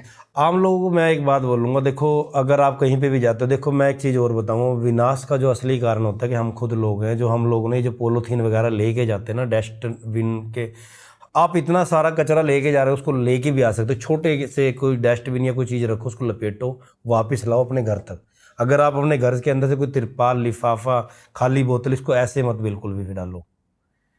अगर कोई आपको कहे ना कि मेरे डस्टबिन में डाल दो, मैं आपको कह रहा हूँ कि आप उसके डस्टबिन में बिल्कुल भी मत डालो, उसको लेके वापस आओ। अपना कोई भी एक बैग बनाओ, उसके अंदर डाल दो। गाड़ी के अंदर आपकी बहुत जगह, अगर आपने 1 लाख से लेके और 10 लाख या 50 लाख या 2 करोड़ तक की, 10 करोड़ तक की गाड़ी खरीद रखी, उसके अंदर कुछ तो जगह बचती होगी। अब उस सारी डस्ट जितनी भी आप इकट्ठी होती है उसको वापस ले आओ, ला के अपने यहाँ, जब तुम्हारे यहाँ कूड़े वाला जो आपके लगा हुआ परमानेंट जो म्यूनसिपल कॉरपोरेशन ने लगा रखे, उनके अंदर वो डस्टबिन के अंदर वो चीज़ें डालो, ताकि वो दोबारा रिफिल होके, रिसाइकिल होके दोबारा हमारे तक पहुँचे। एक तो इससे महंगाई भी घटेगी, कोई चीज़ अगर रिसाइकिल होके दोबारा हमारे पास पहुँचती है ना, क्योंकि नया बनाने में पैसा ज़्यादा लगता है, क्योंकि मटीरियल चाहिए होता, उसको पैदा करवाना, फिर इकट्ठा करना, फिर बनाना, पहुँचाना समाज तक, उसमें पैसा। अगर वही चीज़ को रिसाइकिल करके दोबारा पिघला कर बनाया जाए, उसमें पैसा कम लगता है। और पहली बात मैं एक चीज़ और कहूँगा कि कोशिश करें कि अपने घर के अंदर से वाटर कूलर पानी रहे, ना कि पानी की पेटी। कई ना बंदे ना इसको ईजी समझते हैं, इन बोतलों को ईजी समझते हैं, कहते हैं यार 10 ये 40 की 50 की पेटी आती है, उठा लो यार, पानी पियेंगे और फेंक देंगे। मैं कहूँगा कि अपने घर से वाटर कूलर भर के लेके चलो अगर पिकनिक पे जा रहे हो। वो वाटर कूलर आपका मुकेगा नहीं। कोशिश करो इनसे बचो, प्लास्टिक से जितना बच सकते हो उतना बचो। प्लास्टिक शरीर के लिए कितना हानिकारक है आपको पता नहीं है। अगर आपके घर में बर्तन भी प्लास्टिक है, मैं कहता हूँ उसको भी यूज़ ना करो। मिट्टी के बर्तन यूज़ करो, सिल्वर के बर्तन यूज़ करो, तांबे पित्तल के बर्तन यूज़ करो। अगर आपने अपने आप को तंदुरुस्त रखना है, कोशिश करो कि आप दूसरे पानी से बचो, घड़े के पानी का इस्तेमाल ज़्यादा करो, तंदुरुस्ती भी रहेगी। और एक चीज़ है ना, जो अगर घड़ा फूटता है ना, मिट्टी के अंदर चला गया तो मिट्टी के अंदर फिर मिट्टी बन के ऑक्सीजन पैदा करता है। ये क्या ऑक्सीजन पैदा करेंगे? कुछ नहीं करेंगे। ये तो हजारों साल नहीं गलेगी, हजारों साल नहीं गलेंगे। और आज हमारा जो देश नहीं, पूरी दुनिया के अंदर समुद्रों के अंदर कई संस्थाएं, कई NGO ऐसी हैं जो हजारों टन कचरा निकाल रही हैं, और जिसके अंदर बहुत सी मच्छियाँ, वेल मछलियाँ, कई प्रजातियाँ ऐसी हैं समुद्र की जो लुप्त हो गई, देखने को नहीं मिलती। और कई प्रजातियाँ इन जो पोल्यूशन हमने फैलाया ना, उसकी वजह से कई चिड़िया, कई पशु पक्षी ऐसे हैं जो हमारे भारत से लुप्त हो गए, जो अब कभी हमें देखने को मिलेंगे नहीं। किसी जू के अंदर भी नहीं है, विनाश हो रहा है। किसी अनमोल भाई जी, वो किसी जू के अंदर भी नहीं है। एक चिड़िया आती थी गुरैया, जिससे सुबह हमें अलार्म, आजकल तो क्या है कि सोशल मीडिया अलार्म लगाते हैं, अलार्म रात को लगाया, सो गए मोबाइल के अंदर, सवेरे अलार्म बज गया। लेकिन एक टाइम, एक वक्त वो था जब हमारे माँ बापों का दौर था कि चिड़िया उठाती थी, सवेरे की जो उनकी चींची होती थी ना, उसकी चींची से, चिड़िया की चींची से लोग उठते थे। बताओ आपके यहाँ है कुछ आवाज़? सिर्फ हॉर्न, मोटरसाइकिल, कार, बस यही। आज मुझे बद्दल की, पक्षियों की गर्जने ने उठाया। आज भी बिजली का बहुत बुरा हाल था सुबह, बहुत तेज से गड़का। यार आशु भाई, फिर ऐसे तो काम खराब होता जाएगा। और बिल्कुल होएगा सर। हमारी आने वाली पीढ़ी का क्या बनेगा? देखो मैं एक चीज़ बोलूँगा, हमें भी संभलना होगा और सरकार को भी संभलना होगा। मैं सरकार से सबसे पहले, सरकार ज़्यादा का संभलना पड़ेगा, डंडा वही देगी ना, क्योंकि सरकार अगर किसी चीज़ को लागू करती है। अच्छा अनमोल भाई जी, पूरी दुनिया एक है, सारी दुनिया के अंदर इंसान है, सिर्फ भाषा और कलर बदला है ना इंसान का, लैंग्वेज और कलर बदला है ना, है तो सब इंसान ही ना, रंग भी दो ही हैं, काला। अरब कंट्री के अंदर आज बंदे ने चोरी कर दी, 1 हफ्ते के अंदर उसका फैसला हो जाता है, तो हमारे इंडिया में क्यों नहीं? अरब कंट्री के अंदर किसी ने चोरी कर ली, कोई गलत काम कर लिया, कोई लड़की छेड़ दी या ठगी मार लिया, किसी को कर दिया, और बाहरली कंट्री के अंदर कैसे 24 घंटे के अंदर चोर को पकड़ लिया। एक सिग्नल चोर पार करता है, अगर किसी ने एक सिग्नल तोड़ दिया दूसरा सिग्नल नहीं हुआ, हमारे 100 सिग्नल तोड़ के क्यों जा रहे हैं? क्योंकि हमारे दिल के अंदर डर खौफ खत्म। इसका जवाब मैं दूं, इसका जवाब पता क्या है? हमारे पूरी दुनिया में ना 2 तरह से सिस्टम चलता है, जो हमारा पॉलिटिकल सिस्टम होता है, एक होता है सिस्टम, एक होती है पॉलिटिक्स। बाकी देशों में सिस्टम हावी है, पॉलिटिक्स इतना हावी नहीं पॉलिटिक्स है भी नहीं है। हमारे देश में पॉलिटिक्स हावी है। तो पॉलिटिक्स की वजह से हर राजनीतिक लीडर को ये होता है कि कुछ भी हो रहा है, राजनीति चमकाने जाऊं मैं। हर जगह में उसको वोट चाहिए, हर चीज में उसको वोट बैंक बढ़ाना है, हर चीज में, हर मुद्दे में उसको वोट बैंक बढ़ाना है। तो उस चक्कर में सिस्टम बहुत दब चुका है। आप IAS के साथ बैठो, वो बताएंगे आपको कि कैसे नौकरियों का दे के डर उनको ये करके, चलो वो भी करप्शन करते हैं, IAS की करप्शन लेवल बहुत ज्यादा है, पर राजनीति लीडर डरता है। कोई लीडर जीत के हारना पसंद करेगा? वो अपने घर वालों को भी दांव पे लगा देगा कि मेरे घर वाले उठा लो, जीतूंगा तो मैं ही जीतूंगा। तो वो जीतने के लिए सब कुछ करता है, सब कुछ, वो सब कुछ में ही सब कुछ है। वो सब कुछ में ही पोल्यूशन है, वो सब कुछ में ही किसी को मारना है, वो सब कुछ में ही पब्लिक का नुकसान है। इसी वजह से देश का बेड़ा गर्क हुआ। तो एक चीज और भी ना, ये बात हकीकत बोली आपने, आज ना हमारी जो वोट ने दारू तक रहेगी सिर्फ। हाँ, अगर हम अपने वोट के अधिकार को समझें सही तरीके से। अभी ना भाई मेरे पास ना कि NRI बंदे ने फ़ोन करा था, आशु भाई हमारे जो इंडिया की सड़कें क्यों ख़राब, मालूम है क्या? कहते जब हमारे यहाँ फॉरेन कंट्री के अंदर सड़कें बनती हैं तो वहाँ पे ना एक कॉन्ट्रैक्टर को बुलाया जाता है, सारे कॉन्ट्रैक्टर को, और सरकार क्या करती है, जो सरकार के नुमाइंदे होते हैं, कोई भी अफसर होते हैं, उनसे ये पूछा जाता है जो आप रोड बनाओगे कितने साल चलेगा? तो वो कहता है मेरा रोड 50 साल चलेगा, वो कहता है मेरा 30, कोई 40। जो सबसे पहले कहता है ना मेरा इतना साल, उसको बिठा लेते हैं, उससे ना एक कॉन्ट्रैक्ट साइन कराते हैं। अगर उसके पहले अगर वो रोड टूट जाता है या कोई नुकसान हो जाता है ना, उस कॉन्ट्रैक्टर की तो लाइसेंस रद्द करते हैं, उसकी जितनी प्रॉपर्टी है वो सारी कुड़ुक करके हमेशा के लिए उसको ख़त्म करिए। और हमारे यहाँ अभी तो ऐसे से वीडियो वायरल होते हैं, हमारे यहाँ इधर से रोड बनाते जा रहे हैं, पीछे से टूटता हुआ आ रहा है। एक बारिश के अंदर वो रोड, पुल, नदियाँ, तरस भी आता है अपने देश के सिस्टम पे और बुरा भी लगता है कि ये हमारे देश का। मैं ज़्यादा नहीं कहता, मुझे नहीं पता ये किसके हाथ में, किसके अंडर में, ना मैं बोलना चाहता, मैं एक अनपढ़ एक आम इंसान हूँ और छोटा सा इंसान हूँ। NS-44 जो हमारे जम्मू कश्मीर से लेके और कन्याकुमारी तक जा रहा है, इसके हालात ऐसे हैं, कितनी मौतें रोज होती हैं सिर्फ बाइक के जो खड्डों में अंदर लगती हैं, कितनी कारें अनबैलेंस होकर इधर उधर बढ़ जाती हैं, कितने ट्रक लोगों की जान ले रहे हैं, पता क्यों? सिर्फ खड्डों की वजह से, जो टूटे हुए रोड हैं। NS-44, अगर मैं झूठ बोल रहा हूँ, सुबह मेरा गर्दन सिर उड़ा देना, चलो मेरे साथ, मैं दिखाता हूँ कहाँ से कहाँ तक। NS-44 अगर जम्मू कश्मीर से चलोगे, दिल्ली तक चलोगे, मुझे ठीक दिखा देना आप एक जगह से। दिक्कत तो आ रही है बिल्कुल सारा NS-44 जो इंटरनेशनल रोड है, जो कई कंट्रियों के अंदर, इसी से अगर आपने पूरी दुनिया का भी चक्कर लगाना, यही वो रोड है जो आपको निकाल के लेके जाएगा। 6 सितंबर आशुपा जी, आज का दिन जब हम ये पॉडकास्ट कर रहे हैं, आज की स्थिति क्या है हड़ों की? आज फिलहाल तौर पर भी देखो 9 तारीख तक तो बारिश रहेगी, 9 तारीख तक तो खतरा सिर के ऊपर मंडरा रहा है, कंट्रोल ठीक है। पर फिलहाल तौर पे अगर अगले साल तक डैम खाली नहीं करेंगे, नीचे से उनकी सफाई, देखो डैम के अंदर 16-16, 15-15 फुट तो गाद बढ़ जाती है। अगर वो 16-16, 15 कितने लाख मिलियन घन पानी को वो और बढ़ा सकते हैं अपने अंदर, रोकने की क्षमता अगर उनको नीचे से खाली कर दिया जाए तो डैम जरूरी है। आप जैसे नीचे जाते हो पानी में, तो नीचे क्या क्या देखने को मिलता है? पिछले पॉडकास्ट में आपने बताया था इस बागड़ा नहर के अंदर, जो मैं, चलो मैं ज़्यादा दूर नहीं गया, जो चीज़ों के बारे में मुझे पता है, इस बागड़ा नहर के अंदर इतनी गंदगी हो रही है, आपको मैं बता नहीं सकता। जितनी भी हम जो लोग ये मूर्तियाँ विषय, आप सोचो इतना समाज है, इतनी दुनिया है, ये कहाँ जा रही है? जो हम लोग पत्थरों की मूर्तियाँ जो खंडित होने टूट रही, नहरों के अंदर गिर रहे हैं। हाँ, ये बहुत बड़ा मुद्दा है। आपने सोचा इसके बारे में, कहाँ जा रही हैं? कभी जिंदगी के अंदर मेरे को एक सरकार देखो, चाहे किसी, मैं सरकारों के नाम नहीं लूंगा, अब पंजाब के अंदर कितनी सरकारें बदली, हरियाणा के अंदर कितनी बदली, राजस्थान के अंदर कितनी बदली, दिल्ली के अंदर नहरें जा रही ना प्रॉपर। हाँ। एक NGO, एक संस्था वो बताओ जिसने नहर को बंद करके रोक के उस सारे को कचरे को बाहर निकाला। एक दिन दिखाओ, एक फुटेज, एक वीडियो, चैलेंज कर रहा हूं सारी सरकारों को, चैलेंज कर रहा हूं, वो वीडियो, वो फुटेज मुझे दिखाओ जिसके अंदर से भाखड़ा नहरों को बंद करने के बाद में वो सारी मूर्तियां, वो सारा जो कचरा, टूटे पत्थर, रोड़े, ईंटें सारी सफाई करके नहर को साफ करा। एक वीडियो दिखाओ, चैलेंज कर रहा हूं। वो कहते हैं जो मूर्तियां जल प्रवाह करते हैं वो तो खुर जाती हैं, कहते हैं पानी में, सारी अंदर पड़ी है। चलो मेरे साथ, कैमरे लो, अंडर वाटर दिखाता हूँ क्या हो रहा है। कुछ नहीं खुरता, वो कुछ नहीं, सब अंदर पड़े हैं भाई। कहते हैं वो तो जल प्रवाह कर देते हैं। अच्छा एक बात बताओ, आपका शिवलिंग टूट गया, खंडित हो गया, और संगे मरमर की मूर्तियां खंडित हो गई, वो कहाँ जाएंगी? जहां पड़ी वो तो वहीं पड़ी हैं सर, कहाँ हिलेंगी, वो हिले तक उनके ऊपर काई जम गई और कुछ नहीं हुआ। फिर उसका सोल्यूशन क्या है, कहाँ जाए? उसका मैं एक बात बोलूँ, हमेशा जब भी हमारी कोई चीज़ खंडित होती है ना, कोशिश करो, चाहे कोई हमारी ग्रंथ है, किताब है, कोई फोटोएं है, कुछ भी, उसको ना सबसे पहले क्या करो, उसको अग्नि के अंदर दो, उसको जलाओ।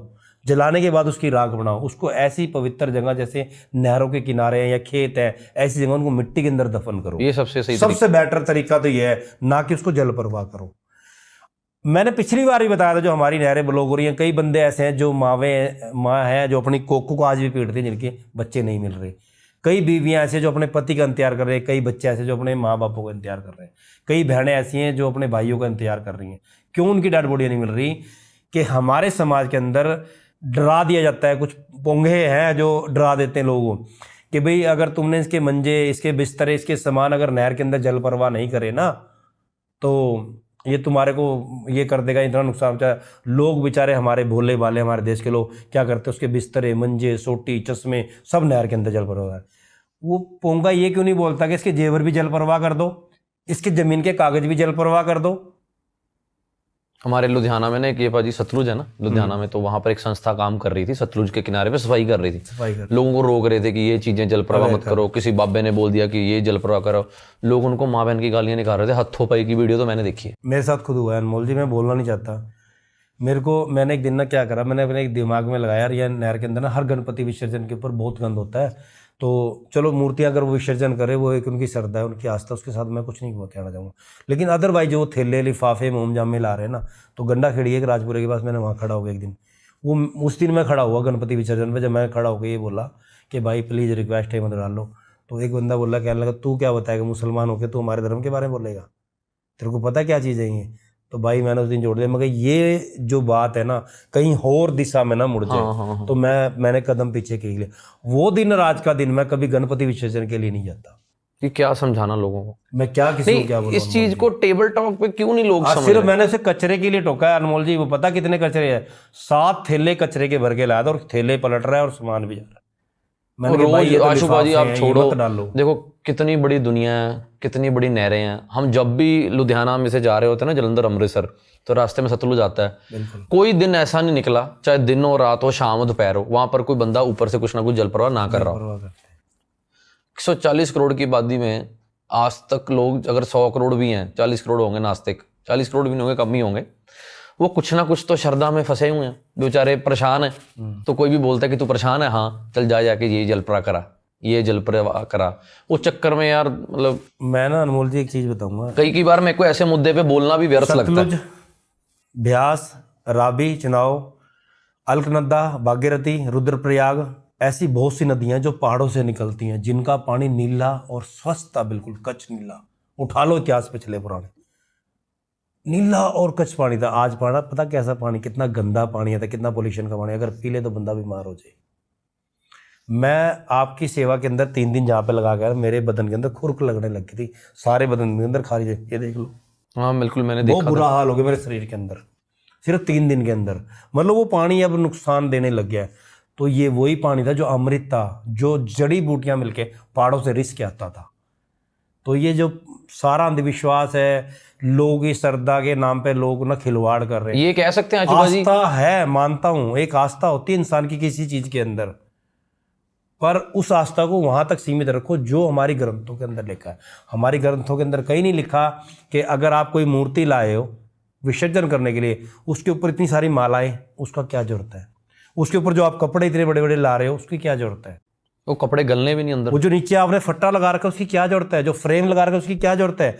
जो चीज़ जल प्रवाह करने की, जैसे आपने भभूति होती है, कई बार ना अगरबत्तियाँ घरों के अंदर जलाते हैं, मंदिरों के अंदर जलाते हैं, वो जरूरी है, चलो उनको जल प्रवाह कर दो, उसके लिए कोई दिक्कत नहीं, नो प्रॉब्लम। अस्थियाँ होती हैं, कोई दिक्कत नहीं, क्योंकि वो ग्रंथों के अंदर लिखी है कि अस्थियाँ जल प्रवाह करनी है। अनमोल भाई जी, ये चीज़ें नहीं लिखी है कि हम फ्रेम, फोटो के फ्रेम भी डालें, या कोई घर के अंदर एक ना, अभी थोड़े टाइम पहले की बात है, ट्रॉली भर के टाइल और पत्थर ले गया। मैंने कहा भाई ये क्यों डाल रहा है? कहता है हमने पीर तोड़ा है। कमाल की बात है, मैं नाम नहीं लूंगा उस बंदे का, कहता है हमने पीर तोड़ा है इसलिए ये सारे। आशुबाजी ये कह सकते हैं कि ये जो हड़ आए हैं ये इन्हीं लोगों की वजह से, बिल्कुल मूर्खता फिर की वजह से। ये पुण्य के चक्कर में पाप कर रहे हैं यार। मूर्खता कितने देखो, जानवर मर रहे मूर्खता होंगे अंदर पानी में। ये भगवान कुछ करने के लिए कुछ ना कुछ अनमोल करते हैं भाई ना जल जी, प्रवाह। आप मेरा अगला पॉडकास्ट करो ना करो 2028 के अंदर मैं हाथ जोड़ने पड़े, पैर पकड़ने पड़े, लेकिन मैं पॉडकास्ट करूंगा। उस वक्त मैं बहुत खुलासे करूंगा। क्या करोगे उस टाइम? उस पहले ही टाइम कर बताऊंगा दो, मैं आपको बहुत चीजें। पहले ही कर क्योंकि दो। पता क्या चक्कर है, अगर मैं जीवित रहा तो, वैसे तो उम्मीद नहीं है कि मैं रहूंगा, अगर मैं रहा तो मैं जरूर आऊंगा। क्या करोगे ऐसा 28 में? मैं बताऊंगा आपको किस किस कारण मुझे से पहले हमारा- बता दो, क्या पता मैं ही ना रहूं 28 में। नहीं रहेंगे इंशाल्लाह, अगर जिंदगी रही तो। अगर नहीं रहे तो फिर क्या सोचेंगे, करोगे फिर हम क्या ऐसा करेंगे। 28 में? बस बताऊंगा कि मैं किस किस तरीके से अगर चाहते, अभी अगर हम चाहे ना, अगर हम बोल देना तो हमारे ना यहाँ से पकड़ के ले जाएंगे हमारे को पीछे से कि भाई ये मत करो, मानेंगे नहीं लोग। पर लोग अभी आपने खुद अपने मुंह से बोला कि हम किसी को समझा नहीं और सकते, नहीं समझा सकते। तो मुझे मैं पता ना, अगर बोल तो मैंने रहा हूं बोला कि- तो मुझे पता यहाँ से निकलते मेरी हालत क्या होगी। बेवकूफ बनाना आसान है, बेवकूफ बन रहे हो ये समझाना मुश्किल है। मुश्किल है। कोई बंदा रोड पे मैं खड़ा, गारंटी दे रहा हूँ, अगर मैं अभी बोल गया ना, मैं अपने घर तक नहीं जाऊंगा। फिर ना ही बोलो, कंट्रोवर्शियल गारंटी दे रहा हूँ मैं चीज की। कोई रिलीजियस मुद्दे होंगे। हाँ, अगर मैंने बोल पड़ा मैं अपने घर तक नहीं पहुंच नहीं पाऊंगा। नहीं, लोड ही नहीं है फिर तो। फिर मेरे तो को घर तक नहीं जाने देंगे, मेरे को मार देंगे, मेरी पूरी फैमिली को मार देंगे। नहीं, लोड ही नहीं है फिर तो। तो मैं इसीलिए कह रहा हूँ, कुछ चीजें ऐसी होती हैं जब हो जाएगा ना, तो तब मैं कहूंगा कि भाई मैं इस चीज के बारे में बोलना नहीं चाहता था। चलो उम्मीद है कि लोग कुछ समझ चीजें जाए। नहीं, मैं अरदास करता हूँ। देखो अनमोल जी, मैं एक चीज बोलूँ, मैं पहला बंदा हूँ, फिर दोबारा बोल रहा हूँ कि मैं अपने काम की दुआ नहीं करता। रोटी देने वाला वो गुरु है, वो रब है, वो ईश्वर अल्लाह भाई गुरु है। रोटी देने वाला वो रब है। मैं पहला बंदा हूँ कि जो मैं अपने काम की अरदास नहीं करता कि भाई मैं किसी के घर का कोई जीव मरे और मेरे घर के चूल्हे जले। मैं कहता हूँ कि मेरे जब भी नहर से निकलता हूँ ना, मैं अपने बच्चे को भी कहता हूँ दुआ कर ले कि बेटा कोई डेड बॉडी ना मिले, रब से अरदास कर ले कि कोई डेड बॉडी ना मिले। क्योंकि मुझे पता है कि जब वो डेड बॉडी घर उस टाइम निकालते, जब तो कुछ नहीं, जब वो डेड बॉडी घर पहुंचती है ना, वहाँ के जो मंजर होते हैं ना, अनमोल भाई जी आप पॉडकास्ट करते हो, अगर आप अपने आंसू रोके, मैं आपकी जुत्ती के अंदर पानी पी लूँगा। आप अपने आंसू को रोक नहीं सकते वहाँ। वो तो 100%। जब उनकी माओ को, उनकी बहनों को, उनके परिवार को, और मैंने 3 केस ऐसे हैं जिनके अंदर देखा मैंने, डेड बॉडी रखी ऑन द वे, वो वहीं मर गए डेड बॉडी का स्टिकल देखते ही। वो On the क्या spot, केस था 3 बताओ, केस। क्या केस था वो? जैसे एक मर्डर केस हुआ था, नाम नहीं लूँगा मैं, एक मर्डर केस हुआ था, उसकी जब डेड बॉडी हम लेके गए ना वहाँ पे, तो उसकी सगी बहन को जब पता लगा कि भाई ये मेरे ही बेटे ने मार दिया अपने मामा को, सगे मामा को, एक अपनी मामी के अवैध संबंधों के चक्कर में, तो उसने डेड बॉडी को देखा और देखने के बाद वो वहीं दीवार से लगी, ऐसे दीवार से बैठी ऐसे मर गई। एक डॉक्टर थे, बहुत बड़े डॉक्टर थे पानीपत के अंदर, जब मैंने उनको बोला कि भाई चेहरा इतना खराब मत दिखाओ, उसकी बीवी ने बस ऐसे देखा, एक झटका लगा और पीछे गिर गई और वहीं मर गई। मैंने बोला भी चेहरा मत दिखाओ, बहुत भयानक हो रहा है। तो ऐसे 3 केस मेरे सामने है जिसके अंदर on the spot dead body देखने के बाद बंदे मर गए। तो हम इसीलिए जो डेड बॉडी, अब हम अनमोल जी क्या करते हैं, डेड बॉडी को पहले ही फोटो कर लेते हैं, सारा उसकी वीडियो कर लेते हैं, सब चीज़, सोशल मीडिया का ज़माना है, सब ओके कर लेते हैं। हम जो डेड बॉडी पैक करते हैं, मैं चैलेंज करता हूँ जिस तरह की डेड बॉडी हम पैक करते हैं, पर डर के कह रहा हूँ शायद हिंदुस्तान में कोई ना करता। हम उसको पहले नहलाते हैं, पूरे मान सम्मान से पूरी साफ़ सफाई करते हैं, जितने कीड़े होते हैं सब उनको हटाते हैं, उनको कॉटन से साफ़ करते हैं, सेवोलोन, डिटोल और फॉर्मलिन लेकर उनको अच्छी तरह बिल्कुल बॉडी को wash and neat and clean करके, फिर एक पाउडर, फिर उसके ऊपर एक लेयर और जितना भी केमिकल हो सारों को मिला कर मिश्रण बना कर लगाने के बाद एक तिरपाल के अंदर, फिर एक कपड़े के अंदर, फिर एक तिरपाल, फिर उसके बाद पैक करके अच्छी तरह रस्सी लपेट करके उसको रैप करके फिर घर लेके जाते हैं। हम उनको एक ही बात कहते हैं, अगर तुम एम्बुलेंस में ही चादरें डालना चाहते हो डाल लो, अगर नहीं एम्बुलेंस में डालनी, अगर तुमने अस्थि के ऊपर भी रखनी है, प्लीज़ रिक्वेस्ट हाथ बांध के विनती है, खोलना नहीं। अगर किसी ने फोटो देखनी है, चेहरा देखना, मेरे पास है, आप देख लो। क्योंकि भाई जी जब पोस्टमार्टम होता है ना, मैंने खुद ने भी करा है, यहाँ से खोल दिया जाता है पूरा, यहाँ से लेके यहाँ तक पाड़ दिया जाता है पूरा, और सारा अंदर का सामान सारा विश्रे के रूप के अंदर वो सैंपल के लिए चला जाता है, जिसके अंदर लम्फ, हार्ट, किडनी, दांतों के लिए 3 चीज़ होती हैं, जैसे दांत ले लिए, बाल ले लिए और हंसली की हड्डी, ये 3 चीज़ें DNA के लिए रखनी पड़ती हैं। कल को हो सकता है वो पित्ता इसलिए लेते हैं, पित्ता और हार्ट इसलिए लेते हैं कि ये पता लगे इसकी मौत का कारण क्या है, कि भाई इसको मार के फेंका गया या इसने सुसाइड कर लिया, इसका पानी में डूबने से मौत हुई, वो सारी चीज़ों के लिए रखने पड़ते हैं। तो ये चीज़ें जब हम उनके तक पहुँचा कर वो सारी फोटो करके जब घर जाते हैं, हम सिर्फ उनको यही बोलते हैं, मत देखो भाई, प्लीज़ रिक्वेस्ट है। तो कई बार घर वालों को शक भी तो हो सकता है कि शायद डेड बॉडी किसी डेड बॉडी अलग रहे, हाँ ये भी एक रीज़न है, मुद्दा ये भी कि कई बार हमारे को ये हो जाता है कि तुमने डेड बॉडी वही है कि कोई और है, हम उसके लिए निशानियाँ रखते हैं अनमोल जी, जैसे उसकी चैन, कई ना चोर ठग भी नहरों के ऊपर उनकी ना पहचान खत्म करते हैं, चैन निकाल दी, घड़ी निकाल दी, अंगूठी निकाल दी, और जबकि सबसे ज़्यादा बड़ी मेन चीज़ ये डेड बॉडी को आइडेंटिफिकेशन करवाने के लिए हमारी जो सबसे बड़ी मुश्किल होती है डेड बॉडी को आइडेंटिफिकेशन करवाना, परिवार को सेटिफाई करना। लेकिन इस चीज़ का तजर्बा है, रब की कृपा है कि चेहरा देख के ना बताते हैं डेड बॉडी वो है या नहीं है। अगर इनकार कर दी तो ख़त्म। तो उसके बाद हमने वो डेड बॉडी उसके घर जब लेके जाते हैं तो सारी चीज़ें उनको पहले समझाते हैं, भाई इसकी ये निशानियाँ मिली, अगर आपकी है तो देख लो। हाँ, जब ज़्यादा कोई क्रिटिकल केस हो जाता, अड़ गया, कोई खतरनाक केस हो गया कि परिवार उसको पहचानने से इनकार कर रहा है, मैंने कुछ परिवार ऐसे देखे उनकी डेड बॉडी इनकार करके हमारी नहीं है उनकी, फिर मैंने वहाँ पे फिर पुलिस का सहारा लिया, फिर उसका डीएनए प्रोसेस रखवाया। हर बॉडी का डीएनए नहीं करवाते? हर का नहीं करवाते। तो आशुभा जी, ऐसी कौन सी डेथ है जिसका डीएनए नहीं हो सकता, जिसका डीएनए में पता नहीं लग सकता कि मौत का कारण क्या है? वैसे तो तकरीबन पता ही लग जाता है। तकरीबन कोई भी डेथ ऐसी कोई भी डेथ ऐसी हो कि उसके डीएनए से पता लग जाता है कि कौन है। बस ज़्यादातर हमारे को आइडेंटिफिकेशन में क्या होता है, लोग ना आजकल सोशल मीडिया पे कहते हैं कि भाई अगर तुम्हें डेड बॉडी है उसके फिंगर लगा लो, 24 घंटे के बाद ना फिंगर काम करने बंद कर जाते हैं। अगर पानी की डेड बॉडी है ना, तो पानी के अंदर डूबा है और उसके फिंगर आप लगाओ, फिंगर काम ही नहीं करेंगे, फिंगर खत्म 24 घंटे में। 24 घंटे फिंगर खत्म हो जाते हैं। अब किसी भी मेडिकल आपके पास इतनी, मैं शायद जितना मैं जानता हूँ आपके साथ हर वर्ग का लोग जुड़ा हुआ है। डॉक्टर भी हैं, आईएएस अफसर भी हैं, जज भी जुड़े होंगे, वकील भी, सारा पुलिस महकमा, सब तरह के लोग जुड़े हैं। मैं चैलेंज कर रहा हूँ 24 घंटे के बाद फिंगर काम नहीं करता, जितना मर्जी जोर लगा लो। हाँ, नहीं कर सकता, क्योंकि फिंगरप्रिंट भी कौन सा बड़ी मोटी लहर है। अच्छा, एक चीज और है, हमारे शरीर की 3 परतें होती है, खाल होती है 3, पहली परत उतर गई तो समझ लो जब भी फिंगर खत्म। ये पहले ही तो है फिंगर हमारा, दूसरे में हमारा फिंगर ही नहीं है। हाँ, बिल्कुल नहीं। जैसे अभी आप कोई माचिस की तिल्ली लग जाए, एकदम फोका पड़ जाता है, एक मोटा से फूल जाता है, उसको उतर वो पहली खाल हमारे अंदर से एक चिट्टी स्किन निकल जाती है, वाइट कलर की स्किन निकल जाती है। तो अगर ये खाले उतरनी शुरू, हर डेड बॉडी उतर जाती है। नहर के अंदर 3 चीज़ें नोट कर ले, नहर के अंदर 3 बातें होती हैं। सरदार गिरा, मोना बन जाएगा, उसकी कोई पहचान नहीं, सरदार है या नहीं है, बाल उतर जाते सारे बाल उतर जाएंगे। आदमी काला गिरे, गोरा गिरे या गेहुआ कलर, कोई भी कलर, चिट्टा हो जाएगा, अंग्रेज बन जाएगा, बिल्कुल अंग्रेज बन जाएगा। और तीसरी बात कि कोई गारंटी नहीं है उसके शरीर के ऊपर, चाहे उसने जींस पहनी है, कपड़े पहने, टी शर्ट पहनी है, बेल्ट लगाई, वो नंगा हो जाएगा अक्सर। तो ये 3 बातें हैं नहरों के ऊपर जो लोगों ने समझ आती। आशुभा जी, सबसे दुनिया में गंदी स्मेल बॉडी की होती है, सड़ी की, सही बात है? ये बात है, सबसे ज्यादा जो स्मेल है वो इंसान की है दुनिया में, इससे ज्यादा गंदी स्मेल, इससे ज्यादा गंदी स्मेल किसी की नहीं। तो आपको सबसे पुरानी बॉडी आज तक कितने साल बाद मिली? सबसे पुरानी मेरे को 8 साल बाद मिली थी, गाड़ी के अंदर मिला था एक बंदा। गाड़ी में था, स्टीयरिंग पकड़ के था ऐसे। अभी आपका दिल कैसा बन चुका है इतनी डेड बॉडियां देख देख के? देखो, जब इंसान किसी काम को करना है, मेरे को 2 चीज़ों का वो है। अब मैं एक चीज़ और बताऊंगा कि मेरे को 2 चीज़ों का है। एक तो मेरे को स्मेल नहीं आती, अब मेरा ना दिमाग है, ये सारी चीज़ें पक चुकी हैं। दूसरा, मेरे को डेड बॉडी में ये नहीं लगता कि ये बंदा डेड है। जब मैं कहीं, अभी मैं आपको एक बताऊंगा, अगरवा मेडिकल के अंदर रहता था मैं, खानपुर मेडिकल के अंदर, रोज डेली डेड बॉडी जाता। एक दिन मैं लेट हो गया, वहाँ पे ना अनमोल जी 13 डेड बॉडी पड़ी थी, मैं उनके बीच में जाके सो गया। और आज भी मेरे को लोग ये कहते हैं, जो मेरे ऊपर ना एक फिल्म आ रही है, सन ऑफ द रिवर, नदियों का बेटा, एक फिल्म आ रही है मेरे ऊपर जो हॉलीवुड ने की है, शास्त्रा प्रोडक्शन ने, गायत्री मैम उसकी डायरेक्टर है। तो वो फिल्म हमारी 2026 के अंदर, डॉक्यूमेंट्री फिल्म है, 2026 के अंदर रिलीज, पहले बारली खंडो OTT प्लेटफार्म की है। उसके अंदर जो मेरे ऊपर दर्शाया गया, सबसे पहले ये था कि मैं डेड बॉडी को उठा के पीछे बांध के ट्यूब से लेके आता था नहरों से, और वो सारे सीन फिल्माए गए। तो वो आपके पास असली वीडियोस भी पड़ी हैं? ओरिजिनल है मेरे पास, रियल है मेरे पास वो। तो मैं उनको डेड बॉडी को ऐसे बांध के आता था, मेरे को डर नहीं है कि पीछे डेड बॉडी बंधी हुई है। सारे गोताखोर मेरे कहते हैं बन के मामा का पुत्र, मतलब मेरे को ये कहता है कि बस ये डेड बॉडी का हो जाता है, पता नहीं क्या चक्कर है।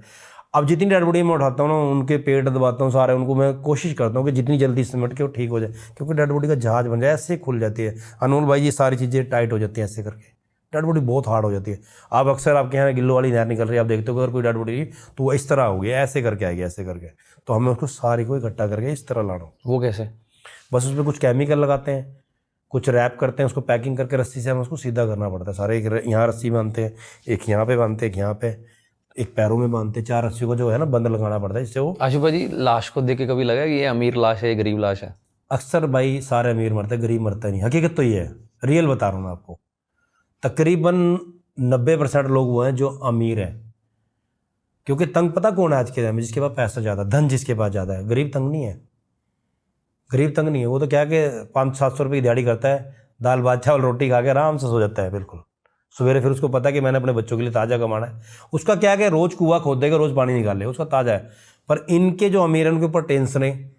कई आदमी मेरे पास इस तरह के लोग देखे जिनकी मैं डेड बॉडी निकालता हूँ, कहते हैं यार मेरे अंदर शरीर में ये बीमारी है, इसका इलाज करा के मर गया, मेरे को मर जाना चाहिए। तो वो लोग ज़्यादा मर रहे हैं। कई लोग हुए जिनके घरेलू कलेश है, पैसा ज़्यादा है, भाई मेरे बच्चों ने इज्जत नहीं करी, बच्चे मेरे को छोड़ के अमेरिका कनाडा भाग गए हैं। अक्सर वृद्धाश्रमों के अंदर, मैं बहुत कड़वा सच बोलने जा रहा हूँ, अक्सर वृद्धाश्रमों के अंदर वो लोग हैं जिनके माँ बाप, जिनके बच्चे अरबोपति हैं, करोड़ों हैं, जिनके पास धन की कमी नहीं है। सच है जी। चेक कर लेना, वृद्धाश्रम के अंदर वो लोग मिलेंगे जिनके पास पैसे की कमी नहीं है। गरीब तो मिल वृद्धाश्रम में होएगा नहीं, गरीब नहीं होगा।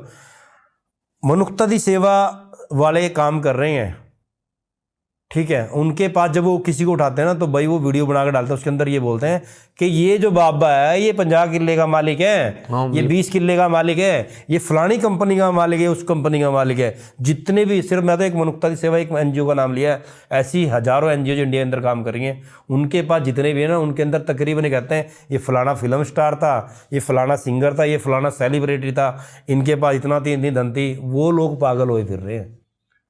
अब मेरे को एक बंदा दिखा दो कि जो कहते हैं कि ये गरीब बंदा जिसको मैंने सड़क से उठाया। सही बात नहीं है कोई। अक्सर है ये जितना पैसा उतनी टेंशन है, समझ रहे हो? अक्सर जिनके पास जितना पैसा उतनी टेंशन है। आपको किसी ने कोई बहुत बड़ा अवार्ड दिया है, कोई फाइनेंशियली कोई चीज़ का, किसी की डेड बॉडी मिलने के बाद? डेड बॉडी मिलने पे तो नहीं, बस वैसे हाँ, डेड बॉडी मिलने पे जो मैंने अभी जिक्र किया, जिसकी बहन मर गई, एकदम देखती सार मर गई, उन्होंने मेरे को सबसे बड़ा फाइनेंशियली वो किया था। कितने पैसे दिए थे उन्होंने? उन्होंने 1,51,000 रुपये दिए थे डेड बॉडी ढूंढने के। वैसे लोगों ने दिए। पानीपत से मेरे को एक बार 4 लाख रुपए मिले थे मेरी टीम को, किसी ने 4 लाख रुपए डोनेशन मतलब दिए थी। अभी गया था मैं, किसी ने 1,51,000, जिनके मैंने अभी पॉडकास्ट बनाए, उन्होंने 1,51,000 रुपये हमारी टीम की मदद की। वैसे कुछ चार्ज रखे हुए बॉडी निकालने? नहीं, पहले थे, मैं झूठ नहीं बोल रहा हूँ, कैमरा बोल रहा हूँ, पहले मैं पैसे लेता था, लेकिन कुछ विविधता, कुछ ऐसी चीजें। कितने पैसे लेते थे पहले? 10,000, 12,000, 15,000। अब कैसे आती है फोन आपको डेड बॉडी के लिए? फोन करते हैं? अब तो बिल्कुल फ्री है, नीट एंड क्लीन से। उसका मन है दे दो, नहीं देने ना दो? नहीं, बिल्कुल भी नहीं लेते, यानी जीरो का मतलब जीरो है। अच्छा, लेने ही नहीं? बिल्कुल नहीं लेना। अगर श्रद्धा से कोई दे अपनी, वो फिर तो देखो, अगर अपनी श्रद्धा से दे रहा है, अगर कोई हमारी मदद बोलने नहीं? नहीं, चाहे वो 1100 दे दे, कुछ भी, चाहे वो ना दे, ना भी दे आएंगे। तो खर्चा क्या आता है शुभ जी आपका बॉडी निकालने के लिए? एक बॉडी निकालने के लिए तकरीबन 8 से 10,000 रुपये खर्च आते हैं। कैसे? एक बॉडी को ढूंढना, निकालना 8 से 10,000 रुपये खर्च आता है। अकेले ही ढूंढते हो फिर? अकेले ही ढूंढते। और जैसे पानी गंदा होता है कई बार नहरों का, अंदर से जब आप डाइव करके सिलेंडर लगा के जाते हो तो देखते कैसे हो पानी में? विजिबिलिटी अंदाजा सिर्फ देखो, दिखता तो नहीं अंदर? नहीं दिखता नहीं, अगर गंदा पानी है तो। अब जिस तरह का पानी अब नहरों में बरसाती चल रहा है तो पानी में दिखना बंद हो गया। अक्सर जैसे ये भी मेरे को पता है, ये मैंने हाथ फेरा, मेरे को पता है स्टूल है, ठीक है ना, भले ही लकड़ का है, पर डेड बॉडी का पता लगे ना, इंसान है ये, अंदर अंधेरे में पता लगता है डेड बॉडी उठा लो।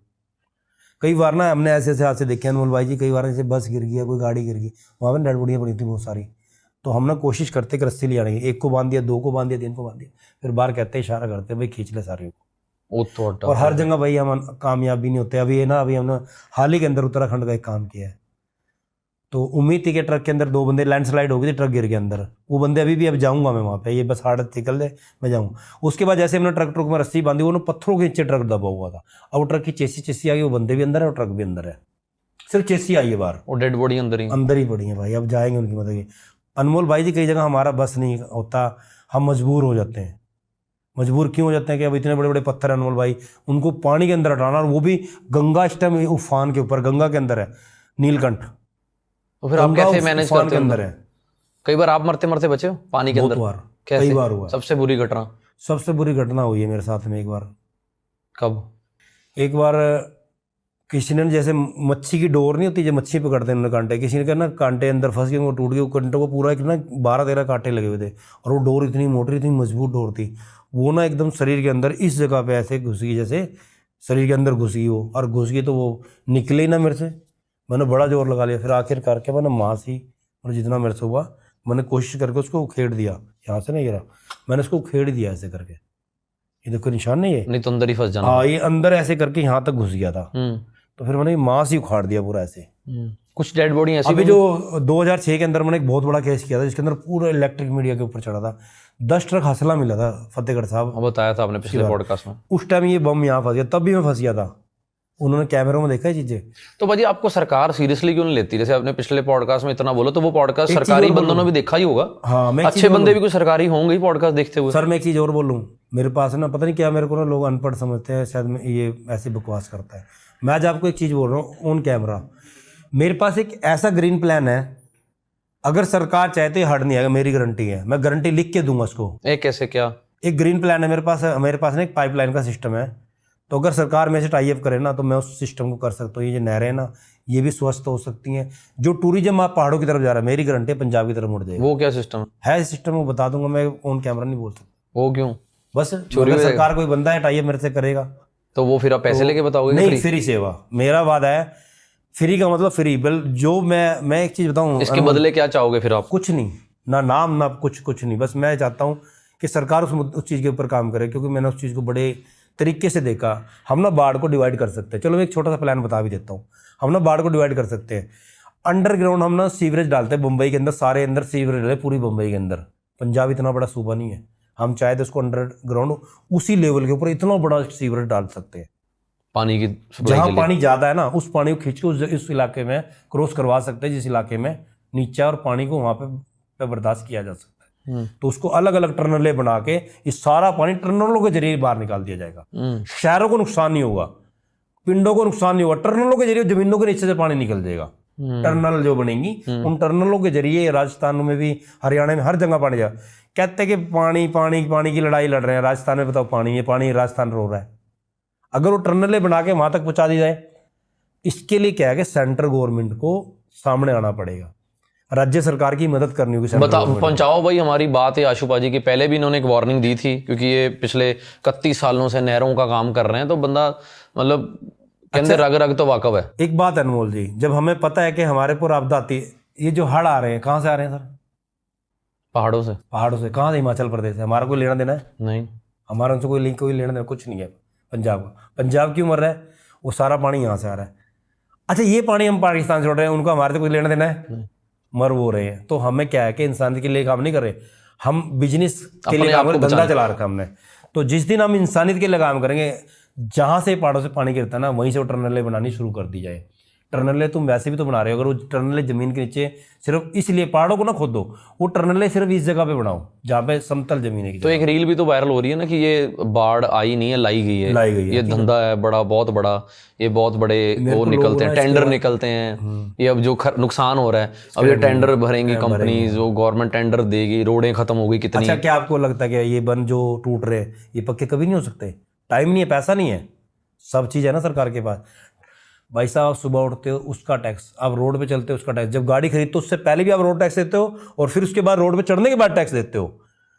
आप एक चीज़ मैं बता रहा हूँ, जो अब बड़ा खुलासा करने जा रहा हूँ। आपने एक प्रॉपर्टी खरीदते हो, जमीन, ये अनमोल गुआत्रा की 100 गज का प्लॉट लगा लो, आपने इसकी रजिस्ट्री कराई, तो आपको 30 से 40 हज़ार रुपये इसकी रजिस्ट्री पे कराने पड़ेंगे। फिर ये अनमोल गुआत्रा ने दूसरे को बेच दी, फिर 30 से 40 हज़ार, फिर उसने तीसरे को बेच दी। कहाँ जा रही हो पेमटे? एक एक जमीन हजारों बार बिक चुकी है। हमारे देश की जमीन मेरे ख्याल 1 लाख बार बिक चुकी होगी। कहाँ गया वो पैसा? छोटा तो नहीं है। नक्शा करवाने में कितना पैसा लगता है, सीवरेज करवाने में कितना पैसा लगता है, बिजली का कनेक्शन लेने में कितना पैसा लगता है, ये कहाँ जा रहा है पैसा भाई? टैक्स तो चलो छोड़ दो, ये जो संस्थाएं पैसे ले रही हैं इतने, ये पैसे कहाँ जा रहे हैं ये लोग? ये जो मेरे को लगता है शुभ जी, ग्राउंड पे ना सिस्टम ना होने की वजह से स्ट्रक्चर नहीं है। हर बंदा अपना झंडा, नाम का झंडा उठाने के लिए या दिखाने के लिए नुकसान लोगों के पैसों का कर रहा है। सही है। मैंने बताया ना, एक बंदा मेरे को मिला था ना, यूपी से आया था, जो जिसके बारे में बोला, वो अपनी फोटो लगा के घूम रहा है, अपना नाम लिख के घूम रहा है। तो ब्रांड के लिए वो अपने आप को सिर्फ प्रमोट कर रहा है। तो ये जब तक सिस्टम, ये जो भाजी लोग घर बैठे किसी को भी दान भेज देते हैं, कोई बंदा उठता है रील डालता है, उसको लो भी ये समाज सेवी, किसी समाज सेवी को मेरे को लगता है पहले 10 साल तो परखना ही चाहिए। परखना चाहिए। नहीं, एक चीज़ और बता रहा हूँ, हमारे जितने भी दानी है, जितने भी बेचारे बाहर NRI भाई बैठे ना, इनको ना मूर्ख बड़ी जल्दी लोग बना देते हैं, बहुत जल्दी इनको बेवकूफ़ कर देते। सबसे ज़रूरी है क्या कि इनका लोकल नेटवर्क है, उस लोकल नेटवर्क को एक्टिव करो। NRI को कह रहा हूँ मैं, जितने भी है ना, उनसे पता करो कि ये बंदा करता गया, उसके पीछे ना बंदे छोड़ दो। कुछ बंदे ना सिर्फ वीडियो तक ही सीमित है। रियल बता रहा हूँ, उस रब की कसम, वो इतना सब ABCD नहीं जानते उस काम की, जिस काम को दिखा रहे हैं। पता है। इतनी सी ABCD नहीं जानते। अगर यकीन नहीं आता, अगर किसी को साबित करना, उसके सामने मुझे खड़ा करो, मैं दिखा भी दूंगा। उससे भी आसान काम मैं बताऊं, बंदा छोड़ने की बजाय एक बंदा ही तनख्वाह पे रख दो। हाँ किसी संस्था ने सपोज किसी एनआरआई ने 2 लाख रुपए देना है, फॉर एग्जांपल एबीसी बंदे ने 2 लाख रुपए पंजाब को देना है, वो बंदा पकड़ेगा अपने गांव में, बहुत वेले हैं हमारे यहाँ पर, बेरोजगारी की बहुत कमी है, मेरे जैसे बंदे को रख ले 10,000 रुपये तनख्वाह, हर महीने अनमोल तेरे को 10,000 देना है, गाँव में जितने भी मरीज निकलेंगे सब तुझे फोन करेंगे, या एनआरआई को कोई टिप मिले और उसको बता दे कि जा भाई, वो एनआरआई को सारे बिल भेजे, हॉस्पिटल का नाम भेजे, उसके घर की वीडियो भेजे, लोड ही नहीं किसी संस्था को भेजने ये की। देखो ये चीज है, देखो भाई जो मैं चीज बोल रहा हूँ, भाई ने अपने मुंह से बोल दे, ये खुलासे कोई नहीं करेगा, देखो बंदे का नुकसान होना है, पता है इसको। नहीं कोई नुकसान नहीं है भाई को पता है, लोग अवेयर हो सुनो, जाएंगे। हैं? पाजी मैं भी बेला हो जाऊं, मेरी बात सुनो, सच ना बहुत कम लोग बोलेंगे, देखो ये सच है जो रियलिटी। मेरी बात सुनो, मैं भी अपना धंधा करूंगा ना, अब मैं एक एनजीओ चला रहा हूँ, आप को गालियां काटते हो ना, ये देख लो, ये है वो बंदा जिसको आप गालियां निकालते हो, कहते हो कितनी गाड़ियां, इतना अमला, इतना अमली जामा, खुद बता रहा है आपको, तरीके बता रहा है, कहता है कि मैं वेला हो जाऊं, तरीके बता रहा है आपको। पाजी ये देखो, ये पंजाब में जो संस्थाएं खुल रही है ना, ये तरक्की नहीं है, ये बेइज्जती है, हकीकत है। ये संस्था चलाना हमारा काम नहीं था। अभी मैं एक बात बोलूँगा, मैं अपने बेइज्जती वाली बात बोली, कल एक बंदा था वहीं पे हमारे साथ ही था बेचारा, वो कहता है भाई मैं 2 थैले राशन के ले आ सकता हूँ, कल बंदा हमारी टीम का ही, मतलब समझ लो, कहता मैं 2 थैले ले आ सकता हूँ। मैंने की बात बोलूँ, अगर तेरे अंदर इतनी ताकत नहीं है कि तू अपने बच्चों का पेट भर सकता है, तो इस पर तेरा हक है, मैं मानता हूँ तेरा हक है। अगर तू अपने खुद की कमाई से अपने बच्चों का पेट भर सकता है और तू इतना निर्भर है कि तू अपने बच्चे पाल भी सकता है, परवरिश भी करता है, फिर इस पर कोई हक नहीं है। ये दसवंत निकला है, जकात फितरा निकले, डोनेशन निकली है, दान निकला है। दान किसको लेना चाहिए? जो हक है, हकदार है इस चीज़ का, जो बिल्कुल मजबूर है, जो नहीं कमा सकता, जिसके जो हाथ नहीं है, पैर नहीं है, बेचारा बीमार पड़ा है, मंजे पड़ा है, ये उनका हक है, ये हमारा हक नहीं। ये उसका हक है जो बेचारे इस टाइम प्रभावित हुए बाढ़ों से, या जिनका नुकसान हुआ, जिनके घर गिर गए। आपने एक बात बोली थी कि वाकई में अब 10 दिन के बाद जरूरत पड़ेगी। भाई अब पता लगेगा किस किस के घर गिर गए। यार आशु भाजी, संस्थाएं ना पंजाब में खुलना मतलब बेइज्जती वाली, इसलिए ये काम सरकारों के है। मैं एक नौजवान हूँ 28-29 साल का, मेरे भी सपने हैं, मैंने घर बड़ा बनाना है, पैसे कमाने करना, ठीक है। ये जो पॉडकास्ट कर रहे हैं ये मेरा कारोबार है, कारोबार, और भी मेरे दिमाग में बड़े कारोबार चलते रहते हैं। पर ये एनजीओ है ना ये एक हर इंसान में इंसानियत बैठी हुई, छोटी सी लुकी हुई, हर इंसान के अंदर दिल है। तो मेरा जो दिल है वो एक जरिया है, नाम भी इसलिए एक जरिया है। मैं चाहता हूं कि एक जरिया बंद हो जाए। क्यों? क्योंकि किसी को जरूरत ही ना पड़े। अब लोग बोलते हैं कि खुद करो, खुद कैसे करो? कोई प्लान है? हर बंदा बोल देता आगे कि अपने अपने गांव संभालो, कैसे? अब एक जरूरतमंद है, फॉर एग्जांपल मेरे को प्रैक्टिकली प्रूफ दो, एक गांव में किसी को जरूरत है, उसी गांव का एक एनआरआई बाहर करोड़पति बैठा है, ये दोनों आपस में मिलेंगे कैसे?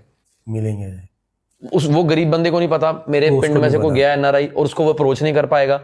एनआरआई को नहीं पता होगा कि मेरे गांव में कोई सच में जरूरतमंद है, उसके लिए एक जरिया बनी थी।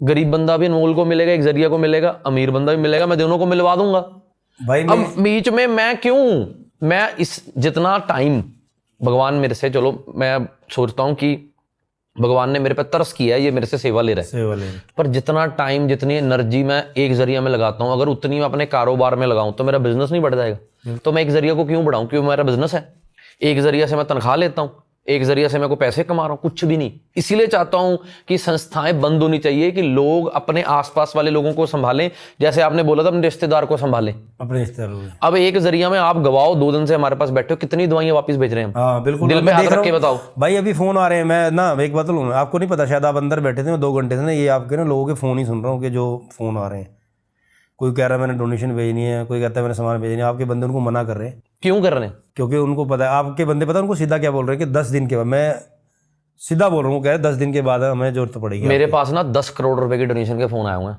चलो बोलनी नहीं थी, मैंने बात ऑन कैमरा बोल देता हूँ। 10 करोड़ रुपए, 50 लाख वाला बंदा, 20 लाख वाला बंदा जो बोल रहा है भाई 50 लाख भेजना है, कैमरे पे देख रहे होंगे। मैंने बोला नहीं चाहिए, तुम दे दोगे, जिम्मेदारी आ गई मेरे पे, और ये संभालना कैसे है? मैंने कहा 10 दिन रुक जाओ। मैं वीडियो डाल रहा हूँ बार बार कि 10 दिन रुक जाओ। ना पंजाब भागा जा रहा है, ना मैं भागा जा रहा हूं, ना तुम भागे जा रहे हो, हम तीनों यहीं पर है ना, तो रुक जाओ। अभी ये जो रील वाले सोशल वर्कर चल रहे हैं सारे, नहीं कुछ, उनको वेले होने दो, क्योंकि अभी बड़ी संस्थाएं ना क्या कर रही हैं, जो छोटे छोटे धड़े शुरू हो गए, इनको बस रील और झंडा और नाम, ये 10 दिन बाद सारे अपने अपने कारोबारों में लग जाएंगे। या तो खुद एक एनजीओ बनाए। अब आप भी एक मेडिकल फील्ड में काम कर रहे हो, मैं भी कर रहा हूं, आपके पास भी लोगों का दान है, मेरे पास भी लोगों का दान है, दोनों कंपटीशन में लगे हुए हैं। हाँ अच्छा, अभी ना मेरे को इसके बारे में और ही पता लगा था कि उसने सेट भी ले लिए, किराए पे कोठियां भी ले ली, और जितनी मेडिसिन है 10 करोड़ से भी ज्यादा मेडिसिन और सामान इकट्ठा कर लिया। कौन दान के लिए कौन मना करता है? सब बोल रहे हैं लाओ, अब मैं इकट्ठी करने को तो 50 करोड़ की दवाइयां इकट्ठी कर लूं, बांटेगा कौन, बांटेगा कौन, देगा कौन को? आगे वही बात है, अच्छा लोगों को चीज़ मूर्ख बनाना आसान है, आसान है। ये समझाना, ये जो हम समझा रहे हैं इसमें लोग बोलेंगे ये तो बेवकूफ है। मैं क्यों इतना एक कौड़ा चीज हो रहा है, जैसे भाई ने बोली, अगर ये भाई ने दवाई इकट्ठी कर भी ली, एक चीज की एक्सपायरी डेट भी होती है पाजी। अब यकीन मानो 3 गाड़ियां, एक गुड़गांव से बंदा आया, एक अभी कुरुक्षेत्र से आ रहा है, मजबूरी पकड़ रहा हूं कि चल पड़े हैं, बाकी तो मैंने डांट डांट के वापस भेजे कि मुझे अपना भार मत दे के जाओ, तुमने तो अपनी जेब में से दान निकाल के मेरे को दे दिया, अब आगे इंप्लीमेंट करना। ग्राउंड पे जाके जब आप दवाई बांटोगे तब सेवा लगेगी ना। आपने तो अपनी तरफ से मुझे गोलियां दे दी, ये लो अनमोल जी कर दी सेवा, गुरु ग्रंथ साहिब जी या भगवान जी हमने सेवा कर दी, आगे पहुंचानी तो अनमोल ने है, उसकी टीम ने है। मैं जिंदगी में वो कभी काम आशु जी करके राजी नहीं हूं जिससे मुझे पता है कि इससे दान खराब होगा। मैं गालियां खा लूंगा, लोगों से पैसे नहीं लूंगा, पर मैं कभी ये नहीं करूंगा कि मुझे किसी ने डोनेशन दी और वो खराब हो जाए। मैं मरते दम तक 1-1 रुपए का जवाबदेही हूं, जब तक मेरी तसल्ली नहीं होती। मेरी टीम ग्राउंड पे जाके आपके साथ दूसरे आशु जी घूम रहे हैं, वो क्या कर रहे हैं, वो असेसमेंट कर रहे हैं। हमने उसको बोला हुआ कि ग्राउंड पे तू असेसमेंट कर। अब फॉर एग्जांपल किसी के पंजाब में कोई पशु मर गए, अब उसको एक बंदे ने पशु ले दिए, वो पशु फिर बेच आया, फिर आ गया एक बंदा मेरे जैसा, उसने फिर पशु ले दिए। इसका कोई प्रिंट है किसी के पास कि कैसे करना है? सही 3 दिन से मैं यही सोच रहा हूं कि यार जिन्नी संस्थावां कोल जिन्ने लोग डोनेशन ਲਈ पंजाब च पहुंच गए, यार लोड़ तो ये 10वें हिस्से दी भी नहीं हैगी। क्या जरूरतमंद मरीज कल्ले हड़ों वाले इलाके में, क्या आपके इलाके में नहीं है? सब जगह। क्या लुधियाना के आसपास के गांव में नहीं है? सब है, पर लोगों को बस एक ही जगह चलना है, फ्रेम देना, बस फ्रेम लेना है, वो फ्रेम तक व्यू वहीं से मिल रहा है। मैं अजनाला के बारे में जरूर बोलूंगा। डेरा बाबा नानक और अजनाला को लोगों ने इतना मतलब वो कर दिया और सारी ट्रॉलियों का रुख उधर मोड़ रखा है। पाजी 500 ट्राली खड़ी रास्ते में, 500 ट्राली। देखो मैं आपको चीज, पटियाला जिला भी प्रभावित है भाई, मैं बता रहा हूँ। पटियाला जिले के एक ट्राली नहीं पहुंची अभी तक, एक ट्राली नहीं पहुंची होगी, अभी अब पहुंचेगी। मैं बता रहा हूँ, पटियाला के अंदर भी बेचारे बाढ़ पीड़ित है, और ऐसे बहुत से इलाके अभी जो भाई ने बोला लुधियाना के कई इलाके हैं जो प्रभावित हैं। तो भाई अपना जो तुमने डोनेशन दिया ना, वो सारा का सारा ट्रालियां भर भर के ना वहां पे बनों के ऊपर रखा, और उसको कोई पहुंचाने वाला भी नहीं आगे तक, और सारा भर गया। सच बात है, कल आपकी बोट में कितना सामान बांटा है, कितना सामान मेरे को लग रहा है आज कल बांटने वाले आ जाए ना तभी ना थके। अनमोल भाई जी मेरे को ये बोला गया रेस्ट कर लो, आशु भाई ने मेरे को स्पेशल बोला खाना खा लो। आप यकीन करके मानना, मैं आपको वीडियो भेज दी है, लगा दी बीच में। मैंने खाना खाया पता कहाँ पे, एक ऐसे घर के अंदर जो जिनका पता ही नहीं बेचारा, उस घर के अंदर 8-10 मोटरसाइकिल खड़े हैं, एक कार खड़ी है, छोटे छोटे बिल्ली के बच्चे जो भूखे घूम रहे हैं, वहां बैठ के हमने खाना है, उन बच्चों बिल्ली को भी खिलाया, बिल्ली के बच्चों को खिलाया, हम लोगों ने भी खाया। उस जगह बैठ के हमने खाना खाया जहां चारों तरफ 40-45 किलोमीटर पानी पानी है। आज सुबह ना पंजाब की जो बड़ी संस्थाएं हैं, दलजीत दोसांझ जी की, सोनाली जी के साथ मेरी बात हुई, तो मैं उनको 10 मिनट यही बोलता रहा कि पंजाब को ना एक सिस्टम की लोड़ है, एक सिस्टम के साथ सेवा करें कि 6 संस्थाएं बैठ जाएं जिनके पास फंडिंग बहुत है या जिन पे लोग एतबार करते हैं। हाँ बता तूने कौन सा महकमा पकड़ना, तूने मेडिकल पकड़, चल मेडिकल नहीं कोई और करे, या मेडिकल की जिम्मेदारी सारी इसकी। किसी ने भी दवाइयों का काम करना, इसको मिलो, किसी ने दवाइयों के साथ मिलकर करना, इसको करो। पर हमारे लोगों को क्या है, ਅਸੀਂ ਇਹਦੇ ਨਾਲ क्यों जुड़िए, ਅਸੀਂ ਇਹਦੇ ਕੋਲ क्यों जाइए, ਅਸੀਂ ਇਹਦੇ अंडर काम क्यों करिए, और फिर तुम सारे अपना अपना ढोल बजाते रहोगे। पाजी नुकसान तो लोगों का होना ना, दान का नुकसान तो लोगों का है, कोई अपने घर से तो निकाल के ला नहीं रहा। जबकि भाई ये हकीकत है, देखो जो जिन लोगों ने दान किया ना और श्रद्धा से दान किया है, और ये पहुंचाना, हकीकत बताऊं, इंसानियत के लिए काम करो, फ्रेम खाने के लिए तो पूरी दुनिया काम करो। वाजी मैं कहता हूँ फ्रेम भी खाओ, पर अच्छे तरीके से तो खाओ। फ्रेम खाने के लिए थोड़ी कि अब आप पैसे फेंकने लग जाओ, फ्रेम खाने के बड़े तरीके मेरे पास आ जाओ, मैं बता दूंगा, खाओ अच्छा, लोग प्यार करेंगे। देखो आपने संस्था को, एनजीओ को रजिस्टर कर लिया, मैं बहुत डरता हूँ इस चीज से यार, कल को कोई ब्लेम ना करे। मैंने आज तक 31 साल हो गया अकेला सेवा कर रहा हूँ, कभी कोई एनजीओ नहीं बनाई मैंने। क्योंकि ना मैंने एक चीज नोट की थी, मैंने पिछली बार ना किसी मेरे भाई ने बोला, कहते हैं लोगों ने एनजीओ बना के ना सिर्फ बाहरले पैसे को यहाँ लाना था बस। आशु भाजी जो रजिस्टर्ड एनजीओ चलानी बहुत अच्छी बात है, क्योंकि ना कैश का तो कोई हिसाब नहीं मिलता, रजिस्टर्ड एनजीओ का 1-1 रुपए का हिसाब है। फॉर एग्जाम्पल आज हमने एक जरिया रजिस्टर्ड कर ली, आप एक जरिया के 50 साल बाद भी कहो ना कि मुझे 2025 की स्टेटमेंट दो, तो उसको भी मैं आपके मिल जाएगी, एडिट नहीं कर सकता। कैश को मैं जितना मर्जी एडिट कर लूं, तो लोगों की मजबूरी कह लो कि जो लोग नहीं आ सकते, अब ये लड़की का आपको मैसेज सुनाया, अब ये नहीं आ सकती, अगर इसकी सेवा में ना लगवाऊं तो मेरे को कितना बड़ा पाप लगेगा। बिल्कुल। अच्छा ये हिसाब भी देना पड़ेगा। देखो जो भाई ने बोले ना 100% बोल रहे, अगर कोई किसी को कुछ चीज देता है ना, वो दुनिया के अंदर किसी को धोखा दे लेगा, पर उस रब को धोखा देगा। वहां पे कोई दीवार, कोई पेड़, कोई भागने का रास्ता नहीं, एक खुला मैदान जहाँ पे हमारा हिसाब होगा, वो रब जरूर देख रहा है। ये बंदा यहाँ लोगों को धोखा दे लेगा, मूर्ख बना लेगा, सब कुछ कर लेगा, गाड़ियाँ बंगले सब कुछ बना लेगा, पर वहाँ इसको जाना पता क्या, खाली हाथ एक कपड़े के अंदर लिपट के, चाहे मिट्टी के अंदर जाए चाहे लकड़ी के अंदर, लगनी वही कुछ मन लकड़ियाँ हैं। उसके बाद जो अस्थियाँ हैं, जो राख है, वो सब जलवा परवाह हो जाएंगे। कौन अनमोल था कौन नहीं था। हाँ, पर जो भाई ने पेड़ लगा, एक जरिया फाउंडेशन, वो कभी ख़त्म नहीं होगी। आशु भाई जी, दो तरह के दुनिया में दो तरह के लोग हैं, आस्तिक और नास्तिक। एक भगवान में मानने वाले, एक ना मानने वाले। मानने वाले बात करते हैं हमेशा उसकी कि वो देख रहा है, मैं चोर हूँ मैं साधु, वो देख रहा है। दूसरे उसको छोड़ो, हम बताएंगे चोर के साथ। मैं दोनों को इनवाइट करता हूँ। जो तो भगवान पे एतबार करते हैं वो तो फिर छोड़ ही दो ना। मैं खा रहा हूँ कि आप खा रहे हो पैसे दान के, ये तो उस पे छोड़ दो, फिर तो मुद्दा ही खत्म हो गया। अब जो आ गए नास्तिक, जो उसको नहीं मानते, फिर वो हमारे साथ चले। मैं कह रहा हूँ मेरी फाउंडेशन में एक जरिया में आप खुद जुड़ जाओ, बैठो कुर्सी पे, बताओ कैसे सिस्टम चलना है। और आएंगे नहीं, मैं गारंटी दे रहा हूँ, ऑन कैमरा बोल रहा हूँ, जिसको कैसे तुम आएंगे? आवाज मारे हो कोई नहीं आएगा। कैसे आएंगे? अब फील्ड के अंदर वहां बंदों की जरूरत है। सामान तो इतना पहुंच गया कि मैं कह रहा जितनी बांटने वाले पहुंचो, जितनी जरूरत है उसको 100 गुना सामान पहुंच गया। जितनी जरूरत है, मैं खुद कह रहा हूँ ऑन कैमरा, जितनी जरूरत है उसको 100 गुना सामान, पर उसके बांटने वाले, उसको पहुंचाने वाले है ही नहीं कोई। नहीं। जो चीज असली रियल ग्राउंड के अंदर काम करनी है, पता क्यों? पता लगे जब पानी उतरेगा, जब सिर के ऊपर सामान उठा के आशु भाई, जिस सामान का कोई वारिस नहीं ना होता वो खराब होता है, खराब होगा। ये जो दान की दुर्वरतों हो रही है, इसका मालिक तो बाहर बैठा है, एनआरआई। अब आपने खुद ये पानी की बोतल पैसों से खरीदी हो, अब इसको खराब होने दोगे? कभी भी नहीं होने दोगे। अच्छा, मैं एक चीज़ और अपील करूँ अनमोल भाई जी, मैं थोड़ा सा माफ़ी चाहता हूँ। मैं एक चीज़ की अपील और करूँगा, जो जितने भी जो हड़ पीड़ितों के अंदर काम कर रहे हैं, जितने भी लोग हैं जो बेचारे सेवा कर रहे हैं, तो ये जो बोतलें खाली हो रही हैं, कचरा इकट्ठा हो रहा है ना, वो कई मैंने देखा था, मैंने अनमोल जी, कि वो सारा पानी के अंदर बहा रहे हैं, तो लोगों के खेतों में जाकर पोल्यूशन हो रहा है, बहुत ज़्यादा पोल्यूशन होगा। तो मेरी हाथ जोड़ के विनती है, जितने भी वहाँ सेवादार लगे हैं, तो वहाँ पे जितना भी सामान उसको तिल्ली लगा देना, आग लगा के वहीं पे खत्म। पर उससे भी एयर पोल्यूशन होगा, फिर नहीं, कम होगा, इतना नहीं होगा। ये जो धुआं बन के पोल्यूशन होगा, ये कम पोल्यूशन होगा, लेकिन जो जमीन के अंदर चला गया वही आपके पास हजारों साल नहीं जाएगा। तो इसको तो रिसाइकल पे ही दे दें, बोतलें तो रिसाइकल हो जाएंगी। नहीं, अगर वही बंदा एक जगह ऐसी जाओ जंगल के अंदर, जिस जगह पे बैठा है ना, वो चाहे तो वहाँ पे उसको कर सकता है, लेकिन कोशिश करे जो ट्रॉलियाँ जा रही है वापस, उसमें भर के वापस भेज दे, ताकि वो रिसाइकल हो जाए। ये भी आपने बहुत अच्छी बात बोली है कि कुछ ट्रॉली जो सामान लेके आ रही है उसमें सारा कचरा वापस भेज दो। मेरे मन में एक बात आ रही है, चलो मैं बोल ही देता हूँ। मैं सोच रहा था एक संस्था ऐसी भी शुरू होनी चाहिए, या चलो भगवान करे, अभी आइडिया बात करते हुआ है कि सफाई करे, सफाइयों पे ही काम करे। हाँ जी, हाँ जी, करना। देखते हैं कितने सेवादार आ गया। मैं पहला बंदा हूँ, मैं आऊंगा जरूर। अनमोल जी, आप मेरे को आवाज मारना, पहले दो फिर हम ही होंगे, अब देखते हैं काफिला कितना जुड़ता है। सफाई के अंदर मैं वादा कर रहा हूँ, मैं जरूर। वो तो आपकी बातों में झलक रहा है। हाँ जी, हाँ जी, मैं जरूर आऊंगा सफाई करने के लिए। पर आशु मलिक जी, आप बहुत अच्छा काम कर रहे हो। आपसे जितनी मर्जी बातें कर लूँ मैं, पेट भरता नहीं है। पर आपने ये जो बात बोली कि 28 में हम पॉडकास्ट करेंगे, उससे पहले भी हम बहुत पॉडकास्ट करेंगे और कोशिश करेंगे कि जो भी भलाई के लिए, प्रैक्टिकली तो हम ग्राउंड पे काम कर ही रहे हैं। एक चीज़ मैं जाते जाते और बोलूँगा, जितने भी आपके दर्शक हैं ना भाई, देखो कुदरती आफता कब आ जाए, कैसे आ जाए, देखो ये तो एक बातें होती हैं, मुद्दे होती हैं, लोग बोल देते, मैं नहीं बोल दिया। कुछ इन्फॉर्मेशन ऐसी होती हैं, जैसे भाई के भी कुछ फॉलोवर थे, कुछ मेरे भी हैं, जो कुछ मौसम विभाग के अंदर लग के, कुछ पहाड़ों पे मेरी जानकारी है, और भी कुछ है। लेकिन मैं एक विनती करूँ हाथ जोड़ के, आपके घरों में ये बोतलें खाली होती होंगी ना, इनके ना थैले भर भर के लगा लेना, बोतलों खाली करके। ट्यूब आपके घर के अंदर कोई पड़ी है, उसमें हवा भर के रख लेना। अगर थर्माकोल कहते हैं, उनके बोरे बना के रख लेना। अगर कोई ऐसी चीज़ है तो उसको रख लेना, जो आपको पता है कि हर बार ये बाढ़ आती है। मैं एक चीज़ कहूँगा कि ज़रूरी नहीं है कि मदद आपके ऑन द स्पॉट पहुँचे, मदद पहुँचने में टाइम लग सकता है, लेकिन तुम इतना तो कर लो ताकि अपने बच्चों की जान बचा लो।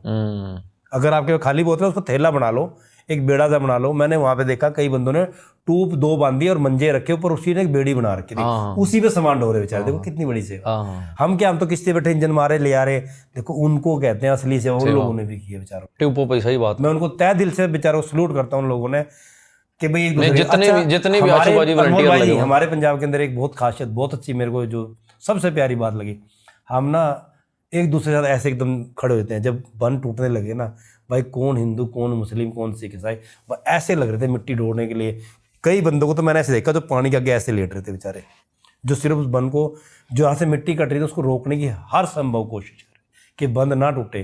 क्योंकि जब कुदरत की आपदा आती है, वो किसी की जात पात देख के नहीं आएगी, हर किसी के घर में मार करेगी, वो हर किसी का नुकसान करेगी।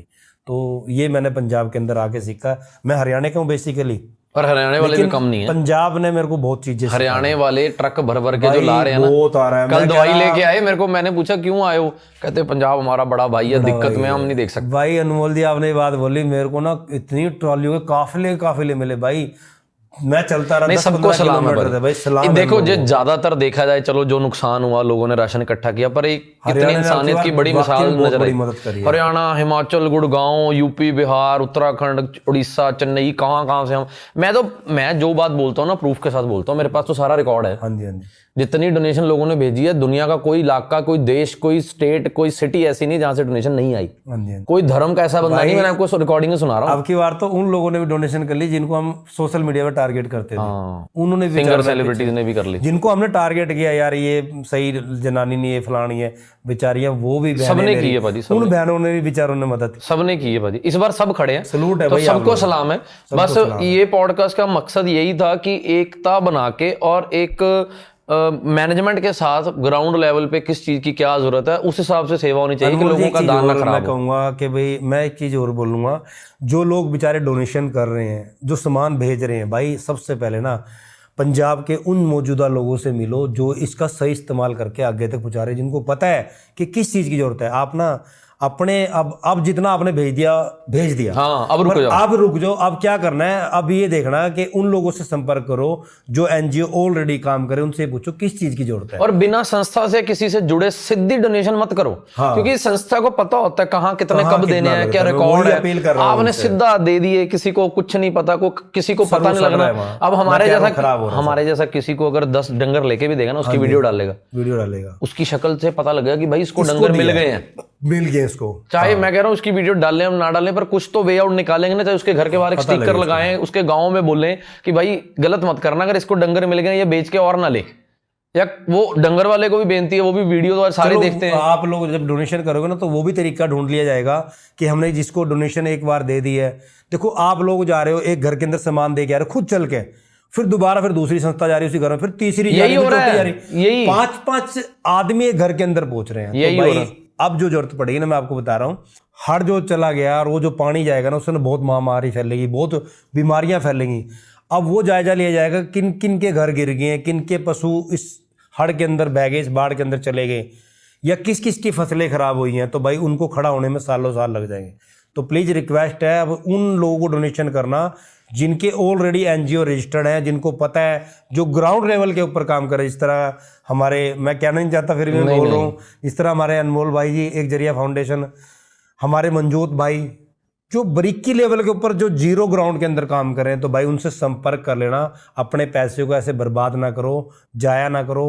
जो सामान आप राशन रूशन भेज रहे हो ना, मैं कह रहा 1% की जरूरत है, 100% वहां पे सामान पड़ा, वो सारा बेकार। थोड़ा देख के, जैसे जैसे एनजीओ से अपील करेंगी वैसे करते जाओ। एनजीओ से मिलके उनसे संपर्क करके फिर करना।